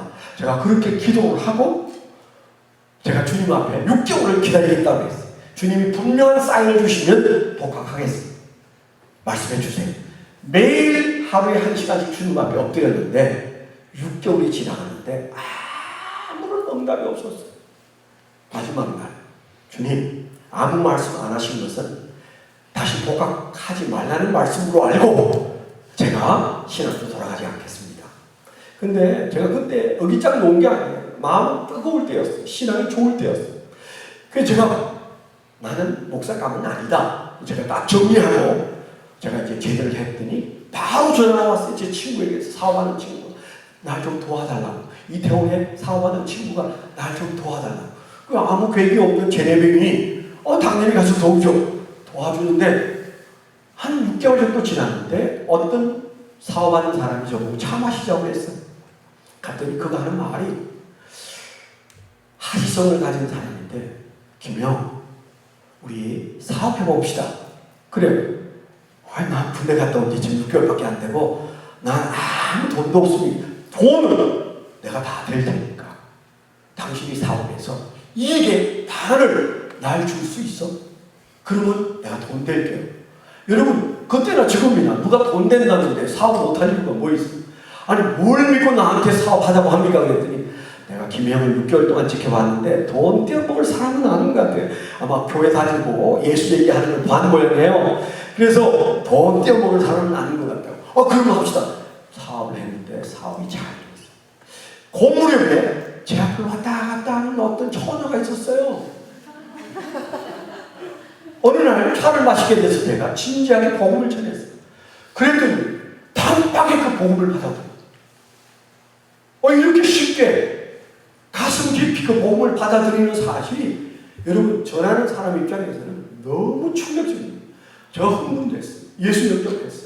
제가 다니는 이태원 감리교회, 제가 그때 고등부 부장이었고 총각 집사였는데 그때 제가 그게 청년부에 이렇게 소개했더니 얼마나 열심히고 그 다음에는 교사도 하고 그러더라고요. 그냥 동네 처녀로 보였는데 점점 매력적으로 보이기 시작하다가 어느 날 제 마음속에 저 사람하고 결혼했으면 좋겠다. 그런 마음이 들어서 제가 프로포즈를 하고 알게 된 지 3년 만에 결혼하지 않았겠어요? 그 여자가 저 여자예요. 결혼식을 하고 제주도에 신혼여행을 갔는데 제가 신혼여행 갈 때 이 감격스러운 첫날 밤을 어떻게 보내면 하나님 기뻐하실까? 그때 제가 철없을 때인데도 예배를 드리는 것을 하나님 기뻐하실 것 같다. 그 신혼 가방에 성경 찬송 2번을 집어넣고 제주도를 갔다니까요. 그래서 가가지고 그날 밤 11시 30분에 성경 2부를 딱 꺼내놓고 예배 드리고 옷 벗어줍시다. 옷 벗단 말을 하는 건 아니지만 내용은 그런 겁니다. 예배 드립시다. 제가 그래가지고 자야 되는데 제가 이제 예배 드리자고 했어요. 그래서 둘이서 이제 찬송을 부르는데 신부는 개면 적어서 찬송을 아주 모기 소리처럼 노래를 부르는데 저는 점점 가슴이 벌렁벌렁하고 제 마음속에서 부흥회하는 3일째 저녁 정도의 감동이 오기 시작해요. 흥분이 되기 시작하는데 이렇게 흥분되면 안 되는데 빨리 맞춰야 되는데 이런 마음이 한켠에 있지만은 주지할 수가 없었어요. 너무 감격이 와서 눈물이 나려고 하고 입이 시룩거리고, 그래가지고 제가 겨우 찬송을 부르고 설교를 시작했어요. 빌립보서 4장 11절 13절 자족하는 비결, 지금도 안 잊어버려요. 그 설교를 시작했는데 중간도 못 갔는데 다시 눈이 들리기 시작합니다. 뭔가 성령의 역사가 느껴지기 시작했어요. 야, 이 밤에 왜 이런 역사가 일어나지? 빨리 끝나야 되는데, 그러면서도 내 생각과는 전혀 상관없는 그 예배의 놀라운 역사가 부흥의 놀라운 기적이 일어나기 시작했어요. 더는 설교를 할 수가 없어서 우리 통성기도 합시다. 내가 그렇게 말하고 무릎을 차고 신부가 어떻게 하든 저는 주여! 그랬어요. 저도 모르겠어요. 신혼방에서 그게 말이 돼요? 주여가? 놀라운 기도가, 눈물을 흘리면서 주님 앞에 막 기도를 하는데, 그때 선명하게 주님께서 제게 주신 말씀이, 아들아, 너는 이제 신학교로 돌아가야 한다. 그게 3년 반 전에 내가 군대에서 그토록 주님께 겸손하게 기다렸을 때는 침묵하셨던 분이 남의 제주도 신혼일방에 따라오셔가지고 그 밤에 잠시 후에 옷 벗어야 되는데 주님이 제게 신학교로 돌아갈 시간이라 그렇게 말씀하셨어요. 고깝지 않았고 슬프지 않았고 감격이 몰려오고, 그래서 제가 신부에게 주님이 나를 다시 신학교로 가라고 하신다. 내 아내는 꿈에도 그 생각 안 했죠. 날 통해서 예수 믿었으니까 그냥 사업하는 젊은이로 그저 밥은 안 굶기겠다 그렇게 생각했을 거예요. 그래서 기꺼이 따라왔는데 갑자기 뒤집어져 가지고 주님이 그런 말씀 주셨다는데 내 아내까지 얘기해야 되잖아요. 저한테만 얘기하셨어요. 근데 제 아내가 예스 울면서, 그래서 저는 신혼여행 가서 다시 신학교로 복학하라는 소명을 받았어요. 만약에 제가 그날 밤에 예배를 드리지 않았다면 내 마음이 뜨거워졌을까요? 하나님의 음성을 들었을까요? 내 인생의 진로를 바꿀 수 있었을까요? 제가 오늘 여기 있었을까요? 아멘 하세요. 아멘. 저를 만난 게 마음에 안 들면 입 닫아도 되지만, 저를 만난 게 조금이라도 의미 있다고 생각하신다면 그건 다른 거 아니에요. 그날 밤 내가 드리는 그 예배의 현장에 하나님이 감격하여 어찌할 수 없는, 그렇잖아요. 스데반이 죽어가면서 기도했을 때 성경에 뭐라고 되어 있어요? 참을 수 없는 예수님이 저 천국에서 일어서서 그를 바라보고 계셨다고 그랬잖아요. 하늘 보좌에 앉아 있을 수 없도록 스데반의 그 기도는 주님의 마음을 뜨겁게 했어요. 우리의 신앙이 뜨거워지는 길은 하나님의 마음을 뜨겁게 하는 길밖에 없어요. 하나님이 우리를 창조하실 때 예배자로 창조하셨어요. 이사야서에 분명히 기록하고 있습니다. 내가 너를 창조한 이유, 나를 찬양하게 하기 위하여 너를 창조했다. 나를 예배하도록 예배자로 창조했다. 소를 창조하신 목적, 돼지를 창조하신 목적과 의미에 다른 창조의 목적이 우리에게 있습니다. 그게 뭐라고요? 예배라고. 하나님과 가장 잘 통하는 그 시간은 예배입니다. 아멘. 예배에 집중하면 뜨거워지게 되어 있어요. 온도는 올라가게 되어 있어요. 그런 역사가 여러분들에게 이 밤에도 일어나고 남은 생에서 날마다 일어나게 되기를 축원합니다. 우리의 신앙 온도를 끌어올려서 플레레스하게 하는 또 한 가지 중요한 게 있어요. 그게 뭔가 하면 사역입니다. 사역. 적어도 하나님의 일이라고 여겨지는 그 일을 붙잡아야 성령을 붙잡고 있어요. 오늘 우리가 가지고 있는 성령론이 잘못됐어요. 아무 일 안 하면서 그냥 우리가 주님 앞에 기도만 하면 성령이 역사할 줄 아는데 No. 분명히 아닙니다. 사역을 위하여 기도하지 않는 한 성령을 꼼짝하지 않아요. 그러나 반대로 우리가 조금 주님을 위해서 움직이면, 내가 주를 위하여 살기 시작하면 성령님은 어쩔 줄 몰라 하시고 역사하시게 되어 있어요. 성령 충만은 어려운 게 아닙니다. 성령이 이 세상에 왜 오셨는데? 교회에 임하셨어요. 누군가와 함께 교회 일을 하기 위하여 성령은 강림하셨고 지금도 우리 교회 안에 계셔요. 똑같이 어렴풋이 제가 들은 얘기인데 하영경 목사님 그 얘기 있어요. 오늘 교회에서 파송한 어떤 선교사가 이스탄불에서 언어 공부하고 거기에서 있는 동안 어느 날 앙카라에서 어떤 선교사가 와서 집회해달라고 갔는데 첫날 밤에 한 10명 앉았는데, 여러분 이 선교사님은 능력이 많아서 오늘 설교 후에 안수기도 하면 여러분의 모든 소원이 응답되고 특별히 병자가 나을 겁니다. 다들 기뻐했는데 한 사람이 놀라. 누가? 이스탄불에서 온 그 선교사. 뭘 내가 능력이 있다고? 나는 우리 아이 감기를 위해서 기도해도 안 낫는데 아니 무슨 저런 말을 해. 안수하면 낫는다고 저 공갈 치냐. 내한테 물어나 보니 막 이래가지고 설교하는 내내 마음이 복잡했대. 할 수 없이 안수했대. 여러분 오늘 안수받고 역사가 일어나면 내일 한 명씩 데려오세요. 그 앙카라의 선교사가 그랬대. 너무 마음이 불편했는데 그 다음날 2배로 모였대. 그리고 간절했대.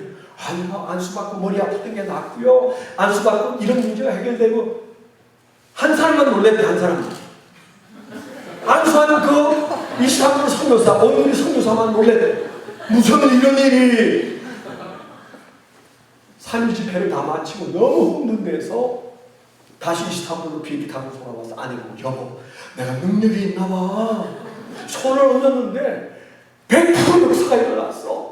뭐 그러면서 아주 그냥 뭐 기염을 토했는데, 근데 아이 아파서 기도를 했는데 아무런 효과가 없어요. 아니 왜 이스탄불에서 역사가 안 일어나는 거야? 분명히 역사가 일어났는데 나중에 깨달은 게 내가 사역을 할 때 성령의 역사하신다는 사실을 비로소 깨달았다. 이스탄불에서 언어 연수하면서 그냥 거기에서 아무 일도 하지 않을 때는 성령이 졸고 계셨는데 내가 앙카라에서 능력은 없지만 누군가를 위해서 기도할 때 은과 금은 내게 없거니와 내게 있는 것으로 내게 주노니 나사렛 예수의 이름으로 명하노니 일어나 걷으라. 그랬을 때 일어나 걷는 역사가 베드로가 경험적으로 얘기한 거 아니에요. 그의 인생에 그런 경험은 없어요. 예수 이름으로 사역하니까 성령이 너무 놀래가지고 역사하신 거예요. 여러분 성령을 놀래키는 건 간단합니다. 내 삶의 사역이 나타나면. 아멘. 명성교회 김성환 목사님 얘기 하다가요. 제가 그분과 함께 살면서 얼마나 스트레스를 많이 받았겠어요. 한 건물에 있는데. 그래서 제가 전 세계에서 가장 유명한 김성환 목사님 연구자는 김종훈 목사다. 제가 맨날 그러고 다녀요. 그분이 얼마나 탁월한지 제가 우리 어머니에게 그분이 테이프를 갖다 드리고, 오늘 어머니가 조용기 테이프 사라지고 한경직 사라지고 이성봉 사라지고 모든 테이프 사라지고 김사만 테이프만 거기 쌓여있더라. 그만큼 우리 어머님이 뭐 오래된 신자니까 이 목사님 사니까 대단해. 제가 그 방에 들어갈 때마다 김사만 목사님 설교 잘하셔. 뭐 무슨 말이야? 넌 왜 이렇게 못하는 거야? 그 얘기잖아요. 내가 세게 듣지만 어머니 어떻게 해요? 그게 인력으로 되는 일이 아니에요. 속으로. 그런데 우리 어머님 돌아가실 때까지 제 설교를 한 번도 칭찬해 주신 적이 없어요. 왜요? 그 김사만 목사 때문에 항상 비고가 김사만이에요. 그러니까 우리 어머님의 마음에 안 차는 거죠. 제 가슴에 안겨서 돌아가시는 날도 숨을 몰아쉬면서 그 말 한마디 해주면 좋잖아요. 아들아 이 설교도 들을만해. 그럼 좋았을 때 아무 말씀 안 하시고 가셔. 제가 잘 알지요. 그 목사님의 설교가 얼마나 대단한지. 근데 그 목사님은 솔직히 배운 것도 별로 없으시고 그러신데 정말 은혜가 돼요. 그분의 설교가. 그런데 오늘 제가 그분에 대한 글을 읽다가 깜짝 놀랐어요. 그분의 얘기 중에 이런 얘기가 있었어요. 어느 날 그 영양에 살고 있는 시골 청년이 비가 많이 와서 바람이 부는데 이야 이 정도면 이영으로 덮여있는 우리 교회가 영이 거치고 큰일 나겠다. 그런 마음이 들어서 거적을 쓰고 교회로 반쯤에 달려갔더니 벌써 구멍이 뚫려요. 비가 와서 석가래에서 내린 흙과 지푸라기가 소고목이 쌓여있는데 왈칵 눈물이 났대요. 그래서 자기가 옷을 벗어서 그게 지푸라기를 담으면서 찬송을 부르면서 갔다가 버리기 시작했는데 밤새 그러다가 쓰러져 탔다는 거예요. 아침에 일어나 보니까 마침 그때 그 교회는 목사님이 심호하지 않을 때인데 엉망진창이니까 자기 옷으로 다 닦고 나가서 옷을 터는데 아침에 갑자기 평생 경험해보지 않았던 감격이 몰려왔대요. 내가 하룻밤 주님을 위해서 교회 바닥 닦았는데 왜 이렇게 기쁘지? 너무 놀래가지고 이분이 흥분돼가지고 그 이웃한 어떤 교회 목사님을 찾아가서 목사님, 제가 사정 하나 하고 싶습니다. 목사님, 제가요 교회 사찰할 도시교회 어디 있으면 하나 소개해 주세요. 제가 평생 사찰로 살고 싶습니다. 그 감격 때문에 교회 일을 사역하면 기쁘다는 사실 때문에 흥분돼가지고 사찰하고 싶다고. 그랬더니 이 목사님이, 김성환 청년, 아니야, 자네는 목사 돼야 할 사람이야. 사찰이 뭐야? 목사 돼야 돼. 아, 목사님 아시다시피 저는 고등학교도 못 갔습니다. 그래도 아니야, 그건 중요한 게 아니야. 내가 길을 열 테니까 당신 목회 결정하시오. 설득받고 이분이 간 게 안동 성경불학교예요. 그 성경학교에 이분이 고등학교 대신한 그 학교를 간 것이 그분의 사역의 첫 걸음이었어요. 제가 그걸 읽고는 제 마음속에 내가 아는 하나님이면 능히 이렇게 하실 분이다. 한 청년이 울면서 교회 바닥을 닦고 철야를 하고 그리고 주님을 기뻐하고 교회를 사랑한 그 밤에 그 청년 때문에 주님은 못 주무시고 그에게 기쁨을 주셨는데 그게 시작이 되어서 주님과 동행하는구나. 제 마음속에 그러면서 그분에 대한 존경과 그분을 붙들고 있는 하나님을 제가 의식하게 됐어요. 저는 지금도 믿습니다. 여러분들이 가지고 있는 은사가 어떻든 물질이 어떻든 여러분들이 주님 앞에 사역하기로 마음먹고 여러분이 가진 은사와 여러분들이 할 수 있는 것을 동원해서 하나님을 위해서 일하고자 하는 순간에 성령이 역사하시기 시작하고 성령이 역사하시면 신앙의 온도는 올라가게 되는 줄 믿습니다. 오늘 시간이 돼서 설마 내일 이렇게 길게 할 일은 없습니다. 안심하시고 내일 만나겠습니다. 오늘 제가 한 두 번째 훌륭한 말씀, 클레레스. 복잡하게 생각하지 마세요. 교회 생활, 신앙 생활 절대 복잡하지 않습니다. 절대 까다롭지 않습니다. 여러분이 보았던 안 좋은 모습이나 여러분들이 생각하는 교회 생활 복잡해. 내가 더 깊이 들어가면 얽혀. 아니에요. 간단해요. 바나바처럼 살리라. 마음 보면 주님께서 붙잡아 주실 줄 믿습니다. 플레리스의 역사가 이 교회 안에 넘치게 되기를 축원합니다. 반주해 주시고 우리가 한번 이 시간에 기도하겠습니다. 우리가 함께 통성 기도할 때 주여 삼창하고 기도하면 목사님 나오셔서 이제 마감해 주셔야 되는데, 주님, 저는 아가도 사지도 못했지만 더더욱이 저는 이 교회를 변화시킬 수 있는 하늘의 신비를 배달하는 플레리스는 더욱 아닙니다. 믿음도 충만하지 못하고 성령도 충만하지 못합니다. 그러나 어찌합니까? 주여, 이 교회를 위해서 저에게 충만의 역사를 일으켜 주옵소서. 저를 사용하여 주옵소서. 주여, 예배자로서 성공하게 하시고 사역하게 하시고 이제 주님 앞에서 가슴 뜨거운 주의 종으로 살게 해주셔서 교회의 온도를 올리게 하여 주옵소서. 여러분, 이 시간에 함께 이렇게 기도할 때 주님께서 기뻐하실 줄 믿습니다. 주여 삼창하고 함께 기도하도록 하겠습니다.